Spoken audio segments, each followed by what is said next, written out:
Hey, good evening, everybody. It's me, your humble servant, Robert Phoenix, broadcasting to you live from Fredericksburg, Texas, also known as the Fritz. If you're local, it is the Fritz or the Berg, but to everybody else, it is known as Fredericksburg. Good evening. It is the 9th of February. We're kind of ripping through Aquarius season today, aren't we? This month, this year, this century. Oh, you got a visitor. Come on up. Come on up. It's not who you think it is. Now, I've noticed that Rosie likes to get on the Sunday night show. Come on, Rosie. Come on. Come up here. Come on. Rosie's a big fan of the Sunday night show. She knows it gets the most numbers. It gets more than the 15 minutes of flame. There she is. Isn't she pretty? Like I said, don't look see view. She's a killer. Absolute killer. Oh, not to be outdone. I guess it's cat time tonight. Okay, tag team. Rosie's down. Jasper, are you coming up? You gonna say hello to everybody? Come on. Come on, Jasper. Come on. Come on, here we go. He's getting jealous of Messi the puma. I've been showing him these images of Messi, these videos of Messi. Let me just check to make sure I got the right video, the right audio here. Give me a second. Let's see. Oh yeah, sounds good. Audio sounds good. Yeah, so I've been showing Jasper videos of the puma. Messi. I think he's getting jealous. And I've been saying to him, I'm going to take you on walks, like Messi goes on walks, but I have to buy him a raincoat first. Anyway, how is everybody? It's we're just coming off the full moon now. It's still kind of full, although it's no longer in the sign of Leo. It's in Virgo now. I got the chart of the moment. We're going to be going over that. We got a lot of ground to cover tonight. Thank you for being a part of tonight's show. As always, for those of you who have subscribed, thank you very much. I truly appreciate it. And those of you who have not subscribed, I'll give you some instructions at the end of tonight's program to go to my website and subscribe if you like this offering. And I've got some goodies also for subscribers as well. So it helps keep the lights on and cats fed, amongst other things. And of course, I do astrological readings, which I've been doing now for 10 years. I've done literally thousands of readings and all kinds of readings. This week I had a really great one. I can't tell you because, well, maybe I can tell you. Maybe I can. Every now and then I'll get a reading where somebody decides that they are aligned in one way, sexually and intimately, like, you know, say man to woman. And then they will flip the switch and they'll go off in another direction. And, you know, it comes up and it's not really a huge part of the reading, but it does come up sometimes. And then this week I had it going the other way. I had a very interesting session where a woman was involved with another woman. They were, I guess, partners. I'm not sure if they were married, perhaps. They did have a child together. That's for certain.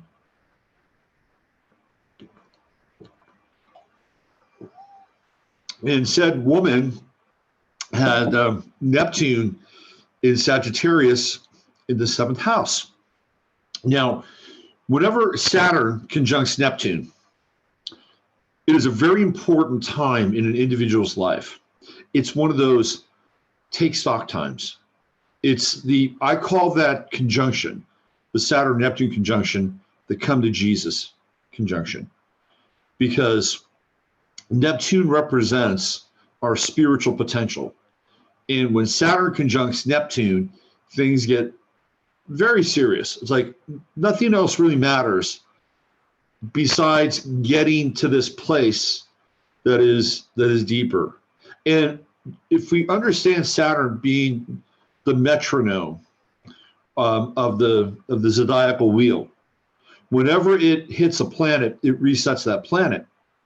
So when Saturn is on Neptune, it's setting the spiritual intention and the spiritual kind of narrative and output for the next 30 years. And of course, there'll be opportunities along the way to capitalize on that and grow through strength and ease. And there'll be other points in time where there'll be challenges when we encounter the square and the opposition to that original conjunction. So Saturn's like the metronome of the zodiac. So this person was going through a Saturn-Neptune conjunction, with Neptune being in the seventh house. So it was very clear at that point that there was something that was slightly amiss in the person's life. They wanted to have a deeper kind of connection with another part of themselves through relationship, which was quite interesting. And the terminology that this person spoke of was, well, I started to get in touch with the divine feminine. The divine feminine, or whatever she was exploring and diving into, led her back to a more kind of traditional relationship. The divine feminine led her to the masculine, which I thought was quite interesting. And then, of course, because Neptune was towards the end of the seventh house, Saturn went through that eighth house transit, which is really one of the most, I think, significant transits in astrology. The Saturn eighth house transit, the Saturn 12th house transit, and to a lesser extent, the Saturn fourth house transit, because those are all points on the chart. Those are all houses that deal with emotion. And dealing with the fourth house, the Saturn transit is very primary emotion. And by the way, again, about 95% of the time that I do a reading for a person, I can sit there. Saturn is the freaking metronome. When I see Saturn creeping into that fourth house, one of the first questions I ask a person who has that transit, oh, by the way, are you thinking about moving by any chance? And the answer, 95% of the time, is yes. Or we just moved. One of the two. That is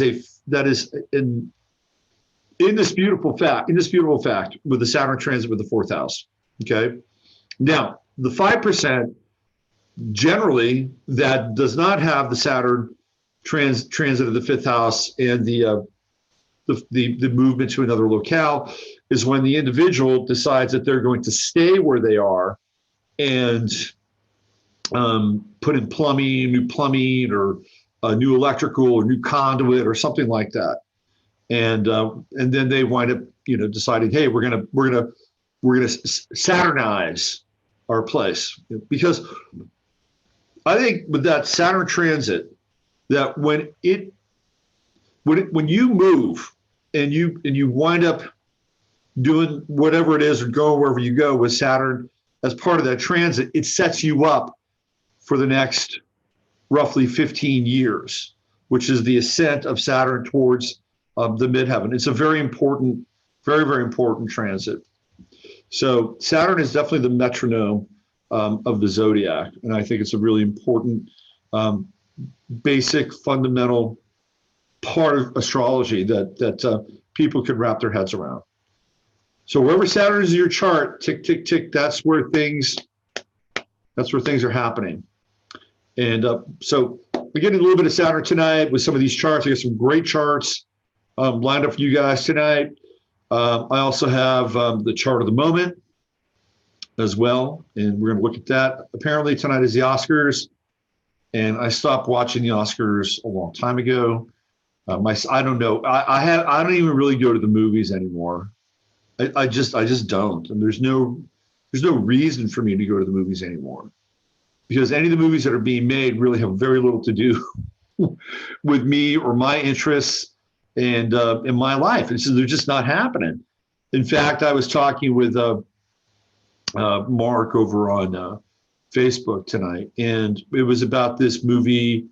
Was it Birds of Prey? Is that what it is? Another one of these hardcore I don't know, but like aggro feminist movies. I mean, they're not feminists. I mean, it's about women who are, badasses and run around and, kick ass. I mean, they may weigh, 98 pounds and, they're flying around beating up 5 or 6 men. This is kind of the new script for Hollywood. They tried it with Charlie's Angels. The second remake of Charlie's Angels bombed horribly. Now they have this movie Birds of Prey, which is about some superhero heroine. I don't know her name. I do know her name, but I'm not. I can't like grab it out of my head.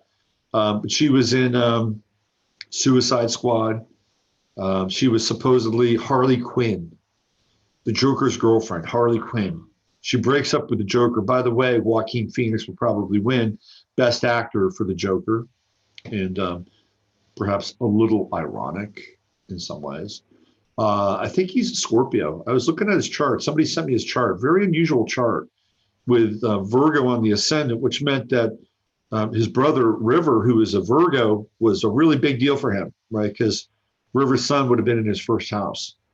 So that was a really big deal for Joaquin. And I am sure, being a Scorpio, I mean, his death probably has affected him very deeply and for quite a long time. And that family, man, crazy family, wild family, wild family. I did a big post on River Phoenix.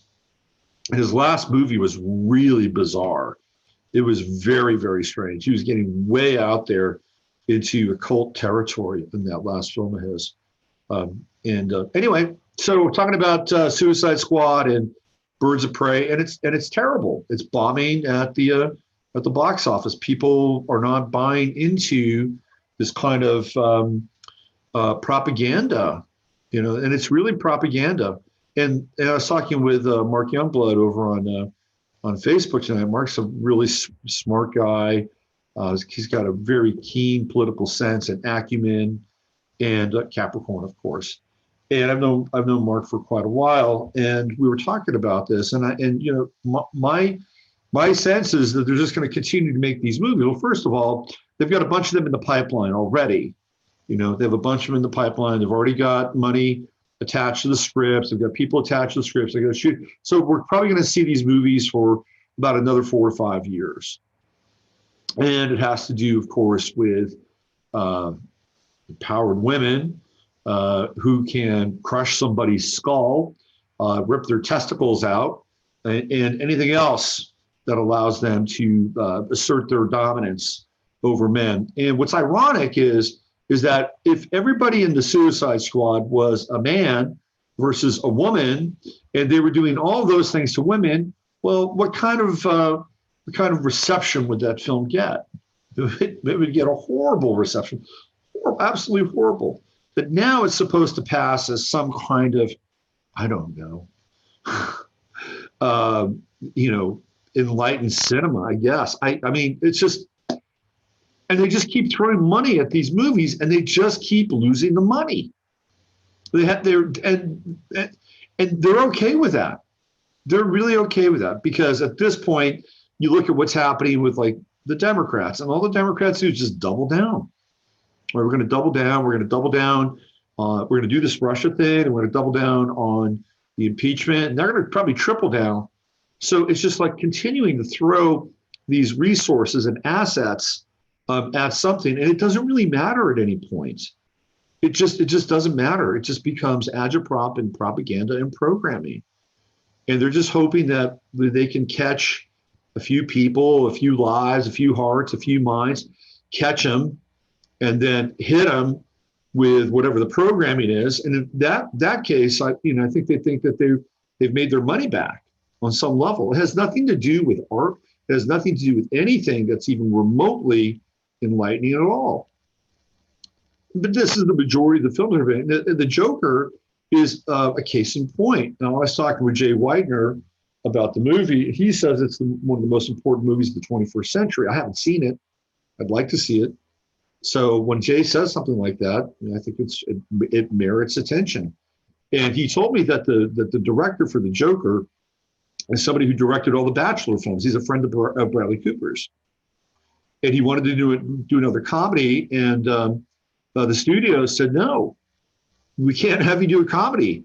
Comedies are too offensive. Think about that now. This is how far we've gone. Comedies are too offensive. They're afraid now that something inside of a comedy will offend somebody. Of course it will. Of course, but that's what comedy does. Your comedy points things out and makes caricatures of them so we can laugh at ourselves, theoretically, unless it's always one-sided, in which case the joke stops to be funny after a while. It doesn't take that long. But the studios pushed back. They said, okay, well, I'll make a tragedy. So he made a tragedy about how this character becomes the Joker. And apparently it's quite a good film. On my list. Definitely on my list. All right, let's see who's in Chatlandia tonight. I know there's some people here. Let's see who we got. Hey, there's Steve Mercer, the man with the wrench. There's Christine. Hi, Christine. And Judy. Sandra. Hi, Sandra. There's Joan. Hi, Joan. Tamara. Kate O. And Isla. Hi, Isla. Jennifer. And who else do we have tonight? There's Mr. Maury. Says Rosie is beautiful. Rosie is beautiful, man. She is a gorgeous cat. There's the sheriff. There's Steve. Hi, Steve. Luann is here.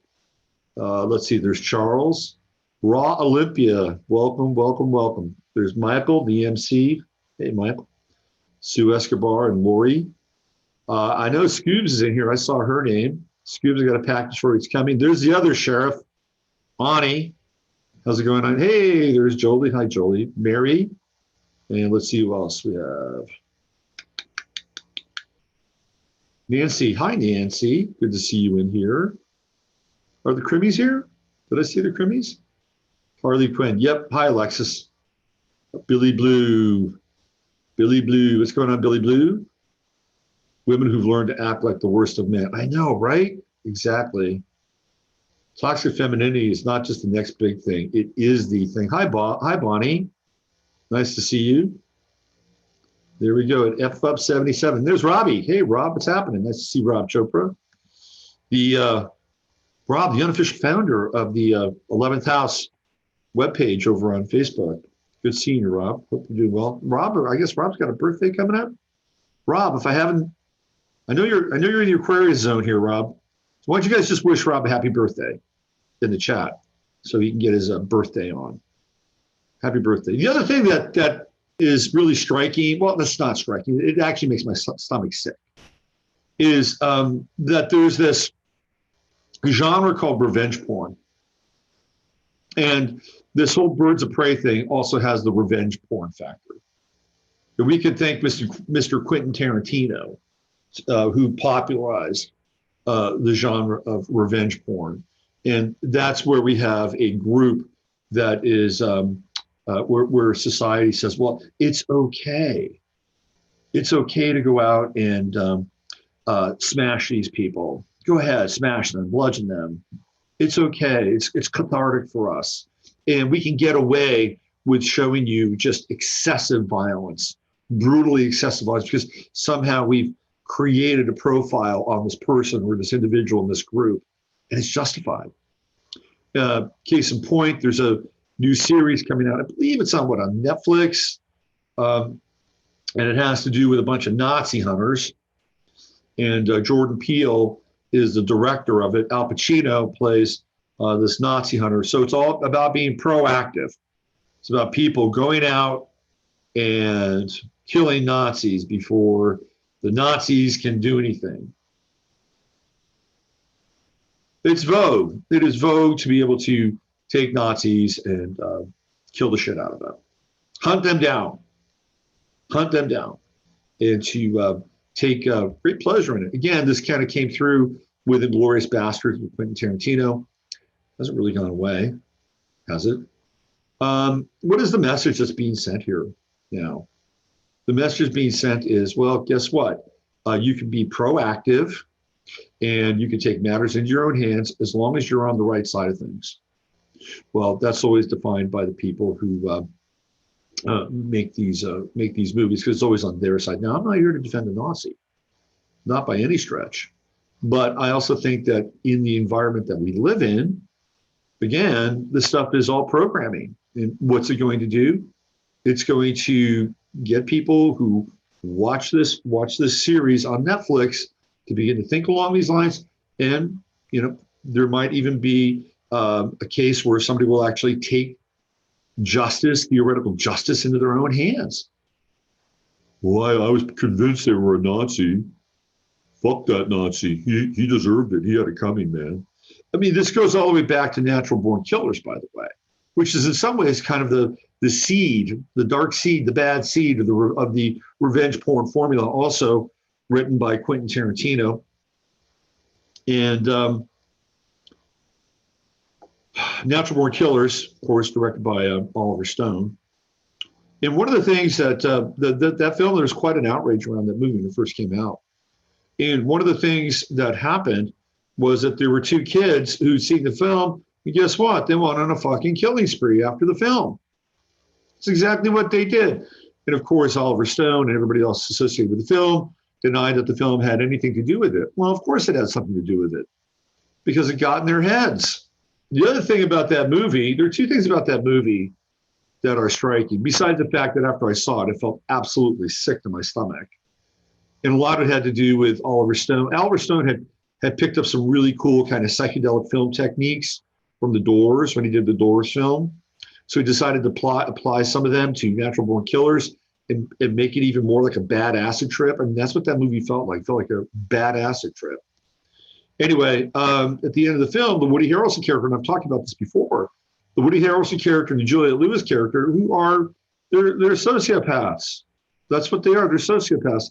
And they kill and they murder, but they kill and murder only people who are deserve it.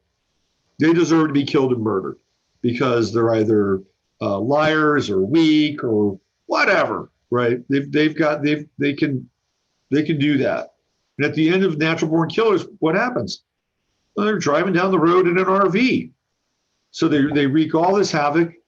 They kill a number of people who, of course, had it coming, right? They all had it coming.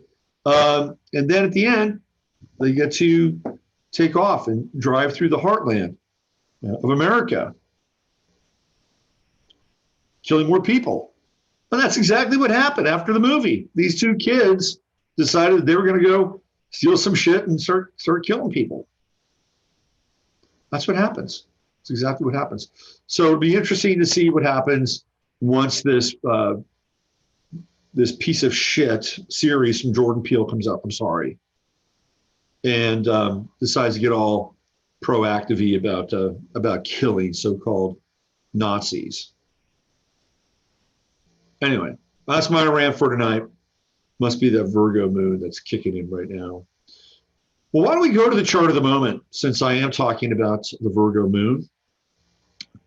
I'm going to go right in. I pulled one up earlier, but it was a little while ago, and we want to stay as fresh as we possibly can. Fresh and timely. Let's see what we got. I got some good charts for you guys tonight. I got Pete Buttigieg's chart. We're going to look at Mayor Pete.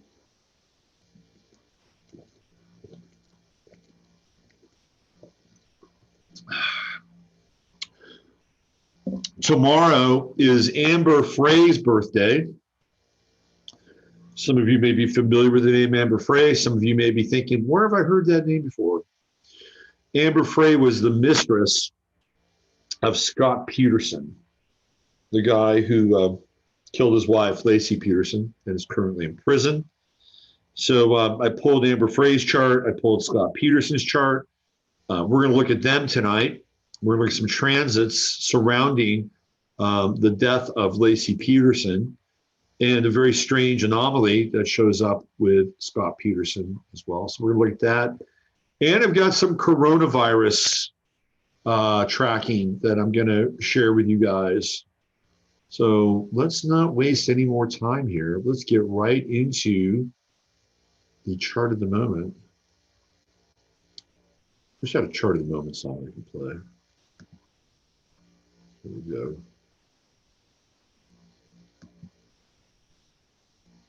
The computer sounds like it's going to die. I apologize for any ambient sound that you're hearing that is interfering with this viewing and listening experience. All right. And away we go. Here it is, boys and girls. Chart of the moment, chart of the moment, chart of the moment. Brought to you by robertphoenix.com. Providing all your astrological needs since 2010. Whether it's a birth chart, whether it's a chart with transits, a progress chart, synastry, and more. You can find it all at robertphoenix.com. All right, here we go. Chart of the moment. Oh, look at that, just smoking grand trine. Ooh, like it. I got Jupiter, I got Mars conjunct my Jupiter. Too bad I'm not drinking anymore. That would be a great drinking aspect. Mars conjunct Jupiter in my first house.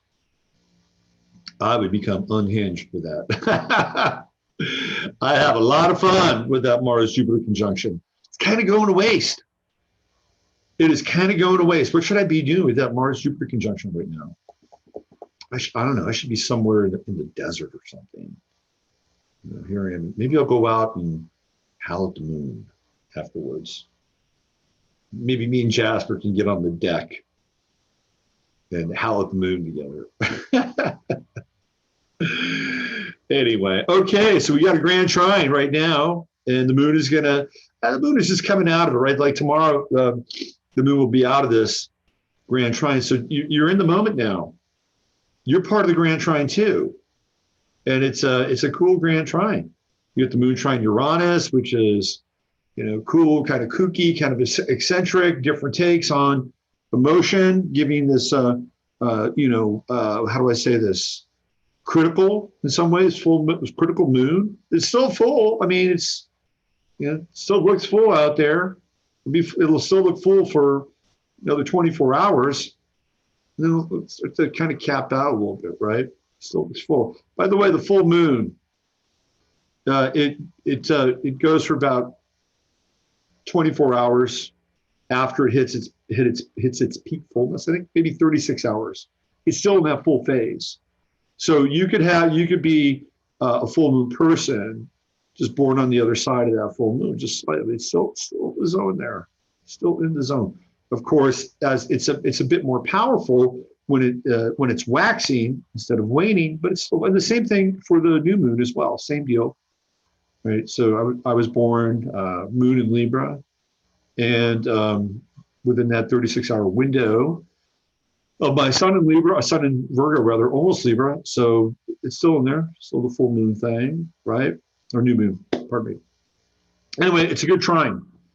And tomorrow when you get up in the morning, the energy might not be there. Well, I think tonight could be a difficult night for sleeping with this trine. There's a lot of energy here. A lot of energy. Let's see. Mars is moving closer into trine with Uranus. So I believe midweek, this week, next week, Mars is going to make that transition to Capricorn, and we're going to get really locked in that Mars-Uranus trine. It's already there. So the coming week is going to start off with some very interesting energy, for sure. Innovative, perhaps. You know, I tend to think here that with Mars and Sagittarius, and we've got Uranus and Taurus, so we're, you know, it's in that orb where it's trining, but they're very different energies, Sag and Taurus. Taurus being, of course, Earth-oriented, and Sag being, you know, more fiery and kind of, more expansive. So I think that this energy over the next couple of days can be what I'd call positively rebellious. Right, there could be positive rebellion. If you're rebelling against if you're rebelling against the things that you normally do, your patterns, what else? Your picadillos, anything that keeps you rooted in a rut.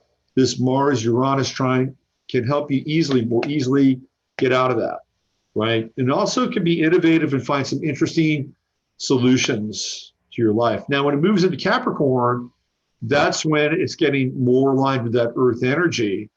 So this could be a really, really good time if you have some creative ideas that are kind of more entrepreneurial, or things that you want to express that are coming from you. And then Capricorn, it's a nice mix. You know, this is a really good mix. Guess what? We got a Mercury retrograde coming up. That's going to be fun. We're already in the shadow right now.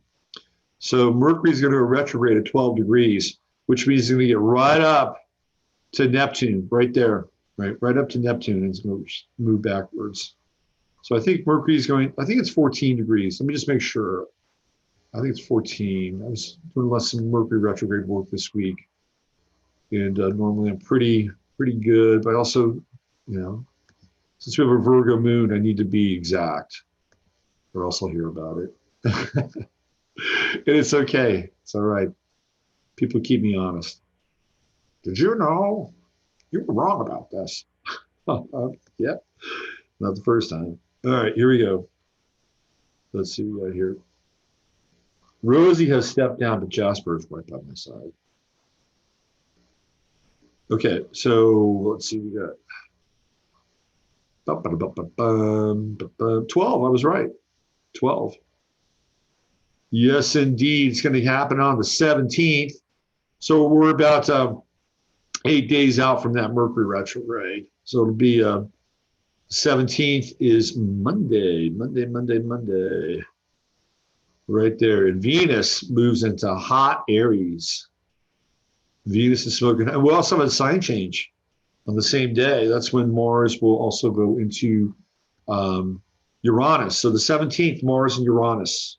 Mars in Capricorn, 0 degrees trining Uranus. And then we have Mercury retrograde happening on the same day. So technically, we were in the shadow. Anybody have any Mercury retrograde stuff happen to them so far? Yep, right here. I've had a few. And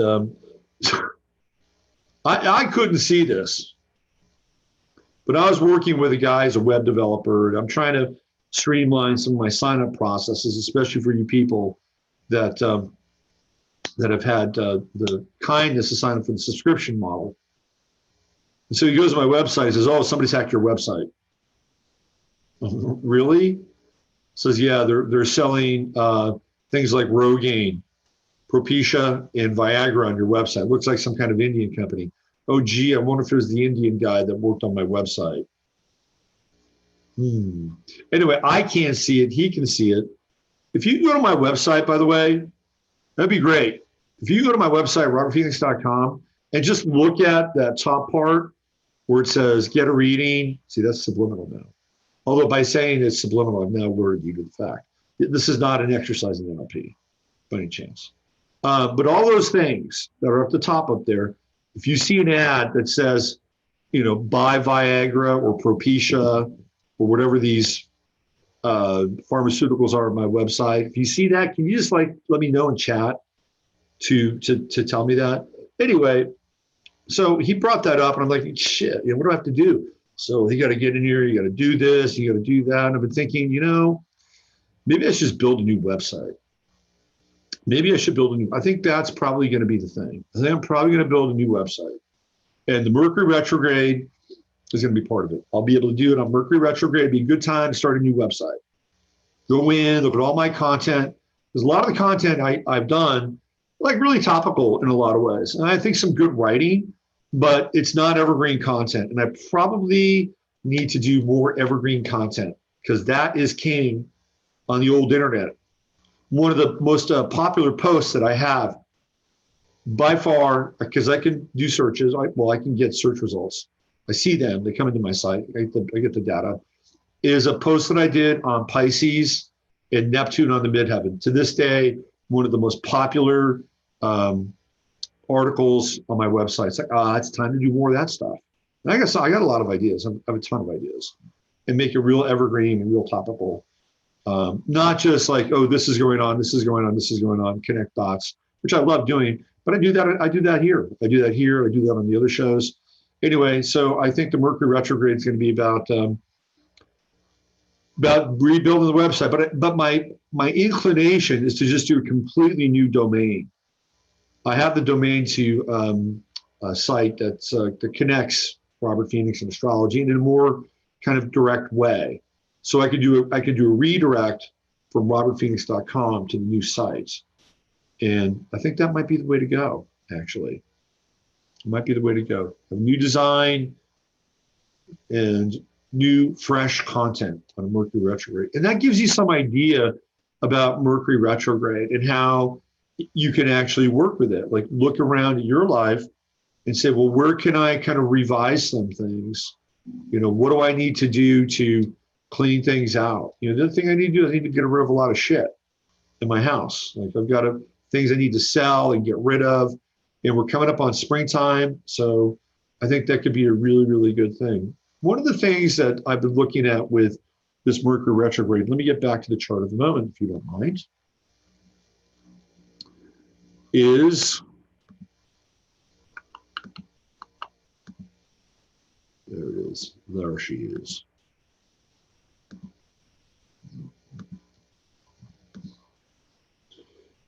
Is this conjunction with Neptune. Now, at 12 degrees, it's really in that sweet spot, right? Like, because Neptune's at 17, Mercury will be at 12, that's a 5-degree orb. When I say orb, in case you don't understand the term orb, the orb means a degree. And so in conjunctions, that sweet spot for a conjunction is usually around like 4 to 8. All right, 4 to 8 degrees. That's when you could really work with the energy. That's when the two luminaries team up and each one kind of understands its role, right? And so they dance together nicely. You know, 4 degrees, they're kind of doing what? They're kind of doing a, I don't know, a cha-cha-cha. You know, when it gets closer, it's really, really close. It gets in to be, you know, that intense tango, right? And once it gets past 3 degrees, the signs bleed together. And that's when things get very, very challenging. So from 3, 2, 1, 0, exact, in a chart, right? In a chart, it's almost so difficult to understand which planet is having influence. And it takes time to understand those things. Like if you're born with a really, really tight conjunction in your chart, it takes time to understand and work through those kinds of influences in your life, because the conjunction is so tight that sometimes the person can be overwhelmed by the proximity of the conjunction. I'll give you an example. My chart, I have a Mercury-Moon conjunction separated by 1 degree. And it's taken me a while in my life to be able to deal with both the rational, the lucid, the logical side, and the intuitive side, and sort that out. When I was a kid and I had that Moon-Mercury conjunction, I was really freaking sensitive, very, very sensitive. And it took me, again, a while to work through a lot of that. So this is the nature of the really close conjunctions. And the more that you understand them and the more that you can get in there and to the best of your ability, sort them out, the better you'll be able to be able to integrate them into your life. And of course, we're always going to get some action on those planets. Saturn will always do its dance with, you know, whatever planets we have in our chart. So the square to a Moon Mercury conjunction will hit it, right? Will hit it. And you've got to figure out, okay, am I being too sensitive? Do I need more Saturn? Do I need to be more clear in terms of how I speak and, you know, connect my thoughts? Or the opposition is imposing its energy onto that aspect and dealing with it from the outside, because that's generally what happens with oppositions, right? It's like, and nothing is really outside of you, by the way. It's all part of you. I mean, that's really the fun part of this whole game. It's all part of you, but it feels like it's outside of you. Okay. So let's talk about this this nice, it's an easy conjunction at 5 degrees. If it was closer, if Mercury snuck right up on Neptune, got right up there and began to retrograde off of Neptune, we'd be having a very different discussion. It would be something akin to the fact that Mercury pulling away and giving perspective with Neptune might be quite difficult because it would be bound up inside of Neptune. So with a Mercury-Neptune conjunction, we can be dealing with things that we think are real, but they're not real at all, because that's the nature of Neptune. We can begin to think of things, well, these are my thoughts, but they may not even be your own thoughts. Where did they come from? Who put them there? Why am I thinking this? Right? So this is the nature of a Mercury-Neptune conjunction. You might be able to hear the voice of God, or is it just voice-to-skull technology? So with the pulling away of Mercury, it can be quite difficult, because as Mercury would pull away, one would see that, oh my God, well, maybe that's really not the case. That those weren't my thoughts, or the things that I thought were to be true, or that I felt were logical or tangible, even though they may have been really far out, that's really not the case at all, right? And it could be very jarring. It'll be almost something like pulling somebody off of a drug in some ways. And once they get off that drug, they would go through some kind of withdrawal. But I like those thoughts. They were comforting. Those were comforting thoughts. No, those thoughts were illusions. That's really what they were. No matter how comforting they were illusions, okay? So back off a little bit and begin to see it a little more clearly. Now, with the Mercury being just 5 degrees off of Neptune, it's a lot easier to have that kind of perspective. It's like, okay, well, these are the things that because Neptune does represent feeling. These are the things that I'm feeling, and these are the things that I'm thinking. And I got some perspective, and let me step back a little bit. Let me step back and see where I need to go, what my role is, and what kind of clarity that I'm going to need to address in this situation. Now, our friend Mercury is going to go all the way back to 28 Aquarius, which is the final, like the last 2 degrees. So it's going to go to a really objective place. It's going to go all the way back to Aquarius, where it's like, okay, I've really zoomed out here now. If I go any further, thank God it's a 28. If I go any further, I'll wind up on Uranus somewhere. That's not the case. Stops.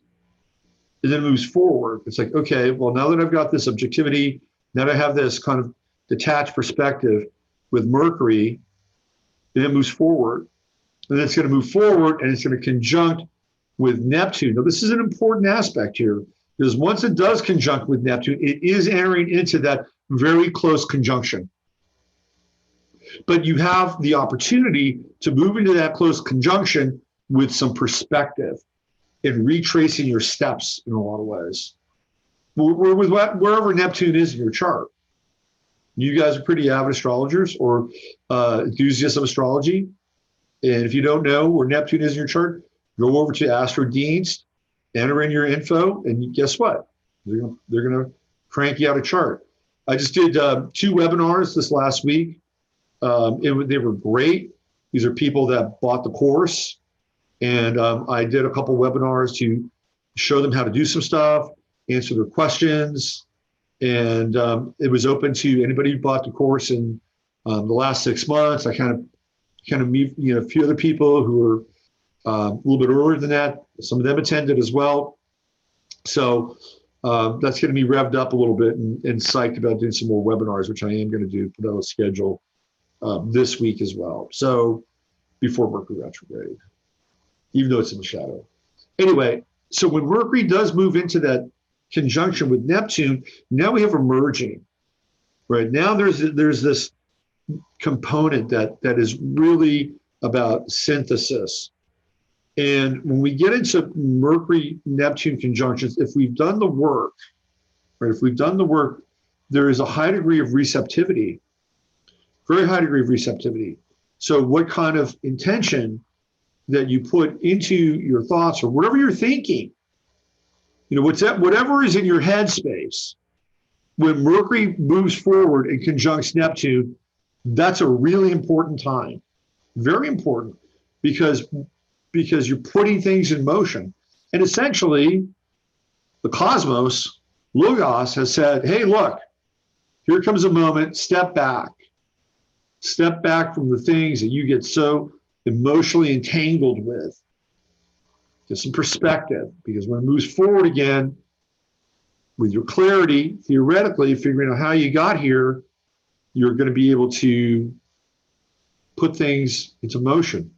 And it's not Mars-like motion, it's Mercury-like motion. It's your thoughts. And your thoughts do become manifest. You guys know that. You know that. It happens, right? And the veil's pretty thin right now. This is the way life is and the way it's going to be from here on out. Probably get thinner and thinner and thinner. So that, we have to be really, really responsible and accountable for what we think and what we say, because it can backfire, ricochet on us like that. So what is this time when Mercury conjuncts Neptune? Good question. Even though I haven't gone to the chat room, I'm sure some of you are asking yourselves, Robert, tell us when this time is. All right. So Neptune's at 17 degrees. And let's see, it goes direct. Mercury will go direct on March 10th. So circle that on your calendar. And it's going to connect with Neptune on April 3rd. April 3rd. And Mars at that time will have changed signs as well. Mars will be in the sign of Aquarius. So you're going to have a fresh Mars. You're going to have a kind of a fresh connection around this Mercury, this conjunction. And, even when Mercury gets close. So we're talking April Fool's Day, 15 degrees, right in that 2-degree orb. You want to be able, I think you should be aware of your thoughts then. Really, truly. Be aware of your thoughts, and not to the point where they're paralytic, but just try to get them as streamlined and clean and intentional as possible during that conjunction, because Mercury retrograde is setting you up. So you can almost have a bit of a reset now, a little bit of a reset with this Mercury-Neptune conjunction. And you want to be able to bring really good things into your life, supportive things into your life. Reach for the highest with this Mercury-Neptune conjunction, okay? All right, let's see. What do you guys have in Chatlandia? What you got for me? Oh, let's see. The veil is definitely getting thinner and thinner. It is, absolutely. Yeah. Let's see what else we have. Might move to Raleigh. Ooh. How about that? We got a wave of people moving to North Carolina.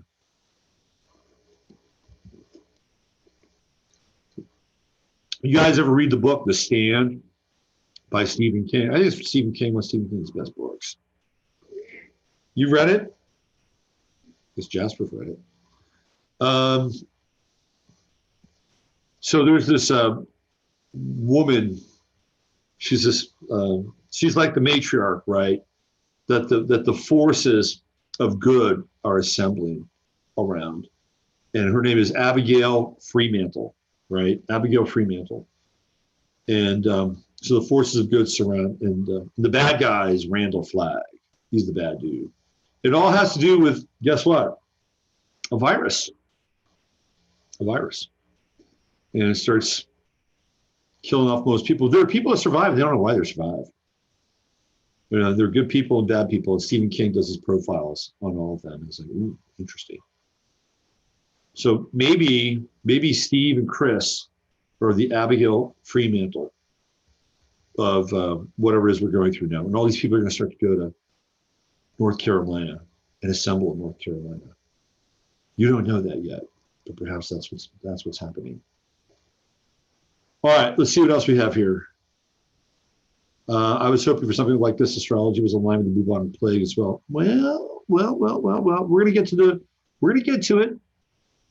We're gonna get to China Okay, hold on. Sequence of events here.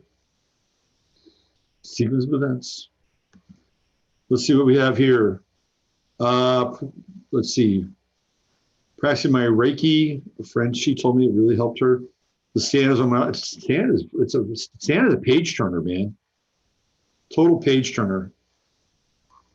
Let's see. I estimated a date of 4/4/20 when U.S. is fully impacted by novel corona. We'll see. We'll see about that. What did they say? They said what about 8 to 12 weeks? That's what I've read, but I don't know. My spidey senses tell me that it is not going to be as bad here. That's my spidey senses. Like, this is really, really, really about China. I'm going to get into that. It's really about China. Okay, just a little bit more chart at the moment, shall we? What do you think, Jasper? You want to get into that a little bit more? Okay, give me a second. Let me get back to the original screen. Here we go. Because there is more. There is more.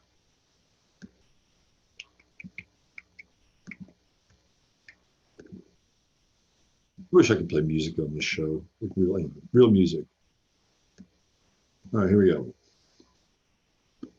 All right, what else do we have now? Well, Mars is getting ready to move into a tighter square. It's already squaring off now, but next few days, the square is going to get hot and heavy. Right here, Mars square Venus, passion and conflict. Passion and conflict, working things out, power struggle. Also, we've got a Venus conjunction with Chiron right now. And that's a very, very interesting theme in terms of relationships, in terms of power, in terms of wounding inside of relationships. And a lot of relationships are wounded, a lot of wounded people in relationships. And together, it's not always a bad thing. Right? Show me somebody who's not wounded. You show me somebody who's not wounded, and I'll show you somebody who's living in a freaking monastery somewhere. Maybe they've been wounded too, but we're not going to go there. But this Venus Chiron to me, it also has something to do with war. You know, because Aries is the sign of war, and it feels like how much of a taste do we have for conflict? Because I think some conflict is good. If you have to work through something, people get into a conflict around things that they can sort out. I think those things are good. But I feel like we've been engaged in psychic combat and conflict for quite a while now. And I'm just going to use the last 3 years of the Trump administration and what's been happening with the Russiagate stuff and the impeachment stuff. There's a lot of conflict there. Obviously, there's the conflict between the left and the right. And we've talked about this before, how the conflict kind of seeps into our relationships, our lives, if we're not careful about it. And to me, this Venus, and there's other levels of conflict. Right? To me, this Venus-Chiron conjunction represents a bit of conflict or combat fatigue. Combat fatigue. Like, it's almost, I wouldn't say it's critical, but it's kind of close. It's definitely kind of close. And if we can bring this back to our own lives, which I think is important, because it's really the only thing you've got is your life, right? That the conflict can also represent the self, especially with Aries being the sign of the self. So if you're in conflict with yourself, have been in conflict with yourself, this is a time over the course of the next few days, maybe the next 5 days, where I think that can be pretty evident. And it could come up and manifest itself in interactions and relationships with others. So you want to be able to deal with your own conflict. Don't be conflict avoidant at this time. This is not a time to be conflict avoidance. This is a time to kind of get in there and kind of deal with things. Now the energy is going to shift from Sagittarius, which is Crusader energy, to Capricorn, which is corporate energy. And it's going to shift over the next couple of days, but it's still going to be in square. So Capricorn, Mars in Capricorn is some level of authority. You know, Sagittarius can have outrage. It can be outraged. Mars in Capricorn is an outrage. Mars in Capricorn is just get the shit done, right? It can be kind of ruthless. And so I'm not saying that Mars in Capricorn can be ruthless, but it can be. It can be absolutely ruthless. Capricorn is a sign that has kind of a, again, if you're a Capricorn, you have planets Capricorn, I got a planet Capricorn. But there is kind of a ruthlessness to Capricorn. You know, it's like, this is why Capricorn is connected to governments and corporations and all those Capricornian entities. And a theme that runs through them is at times ruthlessness, you know, the climb to the top. You know, and now, I'm not saying all Capricorns are that way. There's some Capricorns that are, you know, not quite like that. Although I've yet to meet one. No, that's not true. I always cap on Gemini or Aquarius, it seems like. I love Gemini and Aquarius. I think they're great. I really, really do. Some of my best friends are Aquarians and Geminis, and, you know, and I've never really capped on a Capricorn. I haven't capped on Cap. Tonight's cap on Cap night. No, not really. But there is that with Capricorn. There's like, just get it done. I don't care how you get it done. We're going to talk about Pete Buttigieg tonight, who happens to be, guess what, a Capricorn. And talk about ruthless. I mean, that guy, he's locked and loaded. You ought to take a list of his supporters. The Pritzkers. The Pritzkers are big, big supporters of Mayor Pete. I've talked about the Pritzker family before. He's got big guns behind him. Pete Buttigieg is not going away. He is not. He may not win he may not win. He may not get the nomination. I still think it's going to be Bloomberg, but he's not going away because the Pritzkers got a lot of money, have a lot of cash, and they have a lot of plans. Big time agendas. Big time agendas. Anyway, when Mars moves into Capricorn, your ability to deal with the conflict can actually perhaps be empowered by Mars in Capricorn. If you can somehow take that in, right, and use it to your advantage. I think it's actually better than Mars and Sagittarius, because Mars and Sagittarius, it can be really holier than thou. Mars in Capricorn just rolls up the sleeves and gets things done. Don't be afraid of the square at all. Don't. And don't be conflict avoidance. All right, what else do we have? We do have Mars in square with Neptune. Now, one of the things that I was trying to wrap my head around with the coronavirus was the position of Mars when it broke. We're going to look at that. Now, Mars was in Scorpio when coronavirus broke, but it's been in the sign of Sagittarius, squaring Neptune for almost the entirety of the so-called spreading of the plague. We'll get into that. And it is square now. It's moving away from Neptune. When I think of Mars, Neptune squares, you know, I do think of contagion a little bit, you know, a little bit. Because Neptune is all about nebulization. It's like vapors, right? The stuff that comes out of your nose or coughs, and that's where these little viral crowns live. You know, it's the micronization of the Neptunian nebulization, and then Mars is the driver. You know, it's not a great driver, by the way. Not in this case. And you know, Mars and Sagittarius is foreign countries. Like, it's exotic, it's out there. So, you know, there's some China talk, some China language in there. The other thing too, though, with this Mars coming into Capricorn is we actually might see through this Mars transit, government's getting really hands-on with this virus.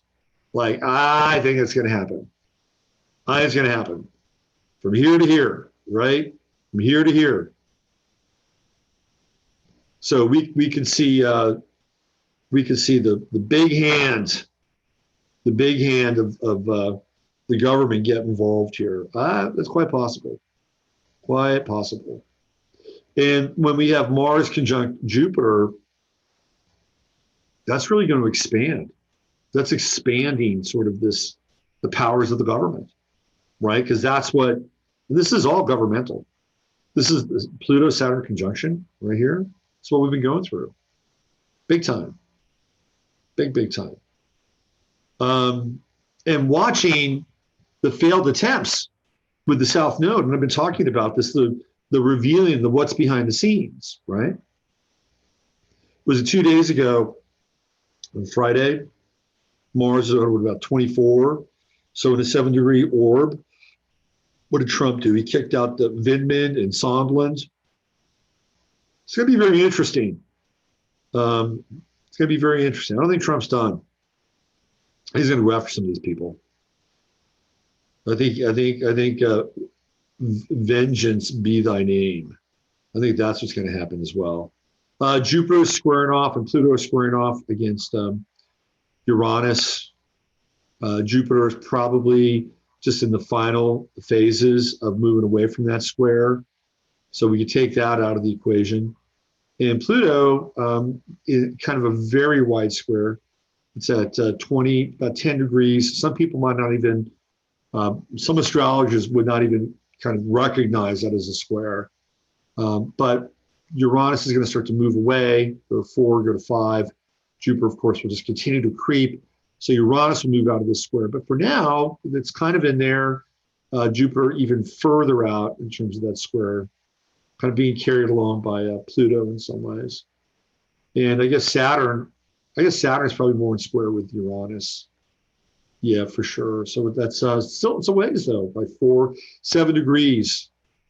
7 degrees. That's when you get into Saturn Uranus squares, that's a classic, freedom, rebellion, experimentation, coming up against, these more static, hierarchical structures and forms. Interesting. Very interesting. Now, because Saturn is going to get closer to Aquarius, that square is going to get tighter and tighter. So we're going to see that square become more compressed, which means we're going to feel it more. And I think it's kind of a big square, actually, because we're dealing with, and again, it's like, think about this battle fatigue, which I think this is what this is partially connected to. People they're fucking tired, man. They're tired of this shit. And it's not just, the people on the right are tired of the people on the left. I mean, I think if you have any real eyes to see, you can really, really see that, what Ani was saying, that the veils are getting thinner and thinner. They're getting thinner and thinner around this political game. And people are seeing it's a bunch of shit. I talked about this guy, Charles Lieber, last week on my show. And Charles Lieber essentially was working with Wuhan to start this level 4 lab, which apparently was doing a lot of animal testing there. He was working with the Chinese to do this thing. They were paying him handsomely. They were paying him $50,000 a month, plus he probably had living expenses. And he probably had all of his meals taken care of, and who knows what else they brought to him, right? Some special assistance. And then they screwed away with, and by the way, this corona apparently is SARS with the 3 layers of HIV encoded into the center of it, which makes it harder to kill, and makes the mutation of it, it's like much more difficult to track.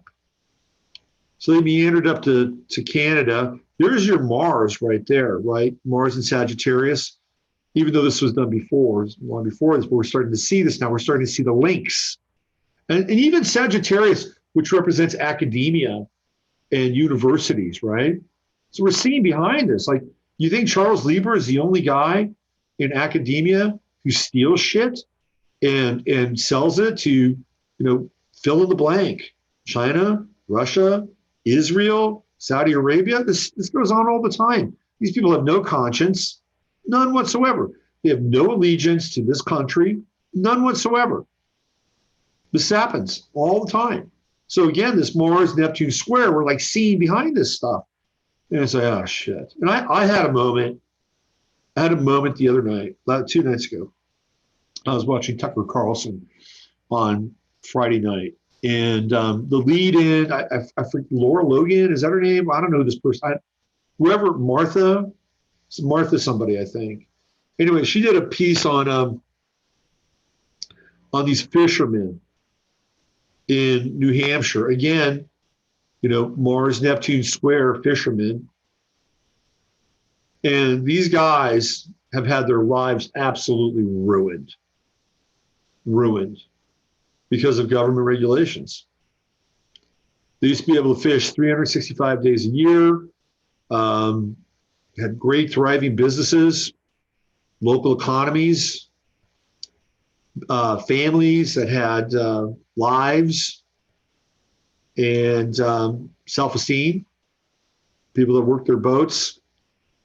And then the government got involved and they started to hammer these fishermen on their quotas of how long they could fish and what they could fish and how much they could catch. Because of course they didn't want the oceans overfished. Well, the levels of the fish now apparently back up to like premium levels. Like they're right there. These guys are out on their boats saying, hey, look, we're out here every single day. And they're almost jumping into our boat. That's how many fish are out here. But because the government has decided to embrace globalism, it puts a massive hit on their trade, their local economy. And guess why? Because they want to bring fish from outside the country into the country. That's what they want to do. Because, we've got to embrace globalism. Meanwhile, their lives are fucking ruined. They have nothing. The opioid crisis, methamphetamine. This is what happens when people lose their jobs, lose their homes, lose their spouses. They descend into a pit of desolation and despair, demoralized by the conditions in their life. And globalism is right at the heart of it. Right at the heart of it. And I saw this the other night. My heart broke for these people. Totally broke for these people. Because the government basically got in and was completely out of touch and kept them from being able to do what they do in order to bring fish from other parts of the world from outside this country into this country. It's decimated their community. This is what's happening, people. We're waking up. This is happening now. We're seeing behind these things. And this is where it gets critical. This is where reset shit starts to happen, right? This is always what happens. People they get hip to the game. And then all of a sudden, the people that are playing the game say, well, we got to change the rules here a little bit. We got to change things up. People are getting a little too cocky. They're getting a little too wise. So we're in a very tricky place. We're in a tricky place because we've been spending all this time, going like this, waking up. Oh, wow, look what's going on out there. And meanwhile, they're like, okay, well, we got to shuffle the board up again here. And that's where we are right now. Now, I will say this. I don't think there's been any other time in recorded history or pre-recorded history where the number of people who have woken up, I think, has reached a level or a mass that we have at this point in time. So whatever they have done before, I mean, of course, they've got massive technology. We can do a lot of stuff. Don't get me wrong. I mean, we're up against a whole new kind of systemization of system control and the quote unquote reset. But I don't think there's been this many people who have gotten to this place before. So it's going to be interesting. It'll be a very, very interesting time. Anyway, there we go. That's your chart of the moment with some forecasting for the week ahead. I think the big aspect here is the Venus Chiron conjunction, the Mars transit into Capricorn, which will happen on the 17th, beginning closer here to this square. And for now, go out and howl at the moon. All right. Let's see who's in chat, what you guys are thinking about and talking about. Let's see what we have here. Da, da, da. Da, da, da, da, da. Da, da, da, da. Time to release. What else do we have? Leif Erikson. Yes, he used to be able to slow down a bit. People forget things easily. So much coming out of the entertainment is dark, twisted, and violent. Yes, indeed. We've been seeing it for a long time. It's the masses we've been waiting on. Thank you, Lord. That's true. Finally, others paying attention as well. That's right. Hey, Carol's in the house. Let's see. What else do we have here? Yes. I mean, we have been, when I look, I could probably right now, if I focused on it, I could probably shed some tears. I really could if I focused on it. Because when you think about it and what's happened to these people, and that's just a very small slice, right? That's a small, small slice. The little community in New Hampshire, it's happened everywhere, everywhere. Whether it's Detroit or New Hampshire or the steel mills of Pennsylvania or the coal mines of Virginia, these people have been absolutely treated like garbage, all because other people wanted to increase their profit margin. And then ultimately, just rip the fabric of this country right apart and to turn the United States into a favela. And look, I'm not really casting any aspersions on people who live in favelas, okay? Sure, there's some very soulful, very kind people living in those environments. But that's been the plan. And they may promise goodies and trinkets for the so-called third world, but their plight is no much better than ours in a lot of ways. And ours is not much better than theirs in a lot of ways either. And that's where people become very myopic. I mean, look what they did to South Africa and Rhodesia. There's two recent examples. Globalism was not good. All right. Speaking of globalism, why don't we transition to Mayor Pete's chart? I got me some Mayor Pete. Let me see if I can find the, here it is. This is what I want. Let's see, we got, yeah, okay, here we go. Pete Buttigieg. Pete Buttigieg, here we go. He is the butt of a lot of jokes. Get it? All right. You know, I'm a guy who has a vivid imagination. You ever like go out and you're out and you're like having dinner or something, and you're out in public and you see a couple together? You ever think about how that couple has sex? I bet you, like, everybody in this chat room has had that thought, especially when they're like disproportionate. You know what I mean? It's like, Jesus, how do they do that, right? You know, so I've had this thought. So then I thought about Pete Buttigieg and his first partner.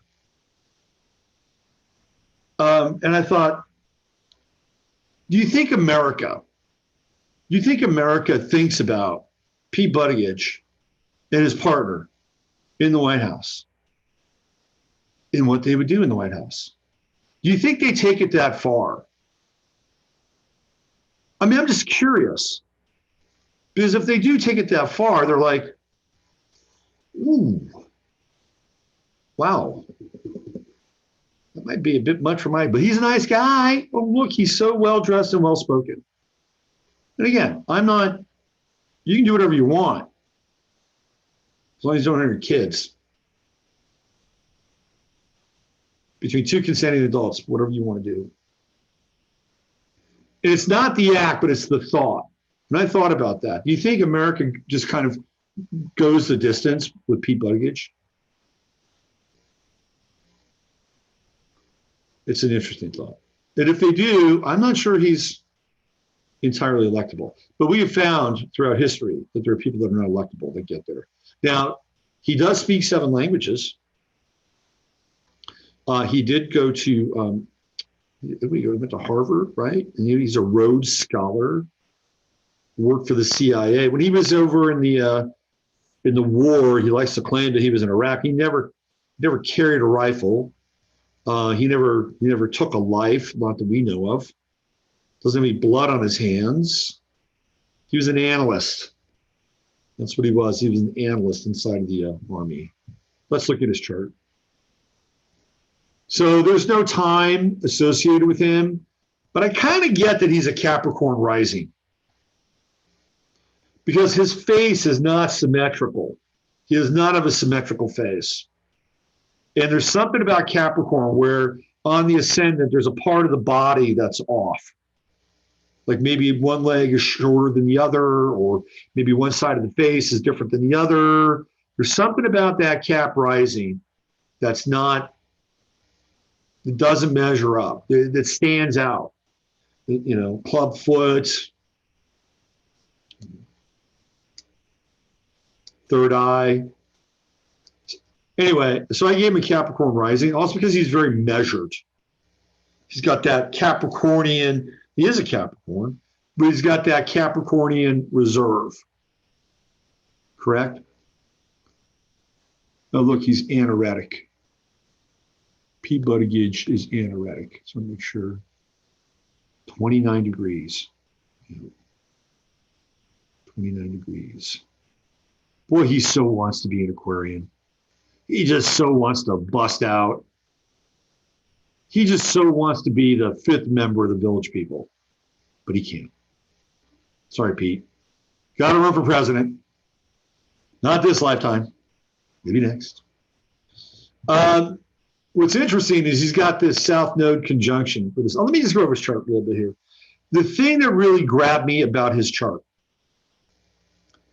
was how transpersonal this chart is. Like there is nothing in this chart that connects Pete Buttigieg to the common man. None.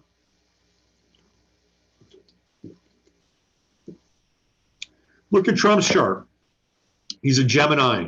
Gemini deals and trades in everyday experience. He's got 3 planets in Cancer. Saturn, Venus, Mercury. He's a Leo rising. These are all very personal planets. This guy is none. I mean, he's got Mars, Pluto, and Saturn, and they're in Libra, which is a transitional sign. This is where the personal stops. Virgo in the 6th house. Libra becomes a transitional sign, and the 7th house becomes a transitional house for the zodiac. And then everything else is basically from Jupiter in Scorpio all the way to Mercury in Aquarius. And like people that are born during his period of time, which is late Pluto and Libra, kind of late Gen X, many of whom have Chiron in the sign of Taurus. And one of the things I'm going to write about when I get the new site up and running is Chiron and Taurus. Because this is Chiron rules subgroups, subgenerational groups. And the Chiron and Taurus generation have a very difficult time being on the planet. They're not real grounded. not real ground. They can have fine jobs and fine families and fine lives, but they're always trying to kind of, dig in deeper or try to, latch themselves onto terra firma a bit more. And I've seen people have Chiron and Taurus who are absolutely fine, like, good, athletic, trim bodies, and they have terrible body image about themselves, or they'll have eating disorders, or they'll have stuff with intimacy. So he's got it, and it's down here. It's the only thing really, with the exception of his true node in Cancer, it's the only thing really that he's got that connects him to the public. He's with the public. I mean, the common man. He's all Uranian and Scorpion and Neptunian and Sagittarian, and this guy's got a lot. I mean, again, if I've got this kind of close, and I think I kind of do, that he's got this very powerful need with Jupiter close to his ascendant in Scorpio to be president, right? Ninth house, he is educated overseas, went overseas, he's got connections overseas, speaks 7 languages. So we can see some of this ninth house kind of energy. His father, by the way, was a professor. So we have Saturn here with the Pluto conjunction, Saturn in the ninth house, Saturn being the father, ninth house, the professor. I think I'm kind of close on this. The other thing here with the Pluto-Saturn conjunction, if we think of Saturn as being cultural, right, and Pluto being this force, this is also very much connected to his ambition, this Pluto-Saturn conjunction, some of which he may have gotten from his father. Like what else did he get from his father? I mean, this is a very interesting question. Very interesting question. Because when we talk about Pluto, we talk about sexuality too, right? We talk about the underworld. And conjunct Saturn here, the father. I mean, I'm not saying that something happened, but as an astrologer, I sure as hell would look at that. And if this was my client, I would go there. I'd ask some questions about this. And then we have Mars here as well. And he's got that Mars in Libra, which is prime SJW, astrological force. Ocasio Cortez has Mars in Libra. So they're, maybe 2 twigs in the same branch. And then we have the squares, right? The Pluto square to the Sun, Pluto square to Venus. Here's what I think. These aspects, these angles, the Saturn-Pluto conjunction, the square to the Sun, the square to Venus, to me, this connotates a ruthlessness in this chart. There's a ruthlessness here with the Pluto-Saturn conjunction in these squares. They're very intense. Very, very intense. Where's this Mars? This Mars is at 13 Libra. 13 Libra. Okay. So Mars isn't quite in that square.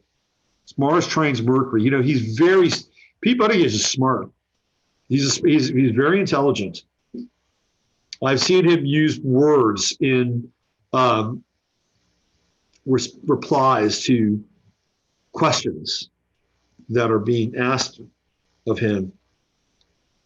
He's using incredibly sophisticated vocabulary. And he's just, to me, that's the Mars trine. This guy believes in his mind. Without a doubt, believes in his mind. What else has happened with Mercury in his chart? He's got the trine to Mars, the square to Jupiter. He's got to watch out for believing in his mind too much with that square to Jupiter. That could bring him down a little bit, possibly. Trine with Saturn, and then quintile to Uranus. So he's got some He's got some major tools in his toolkit with Mercury, right? With the trine to Mars. The square to the moon, that's an interesting square. That's the opposite of somebody who can be both intuitive and kind of logical and rational. The Mercury moon square, especially in, to me, again, that's kind of ruthless. There's a ruthlessness to that Mercury moon square. Like I'm gonna, kick out. I'm not gonna deal with my emotions. And by the way, people who have moon in Scorpio are very intense. And when they want something, and people have who have moon in Scorpio are fixing that thing that they want, they will be relentless to capture their emotional goodies, whatever's floating their boat. So with the Mercury in Aquarius, which is very detached, by the way, very, very detached, and the square with the moon, to me, used to be like somebody who might be able to justify, like whatever happened in Iowa, and the guy that like pimped out for his app and everything, Pete Buttigieg will be able to justify that. He could justify. I think Pete Buttigieg is trouble, especially because we're talking about fixed signs, right? And that moon in Scorpio is very intense. And the Mercury in Aquarius is just like,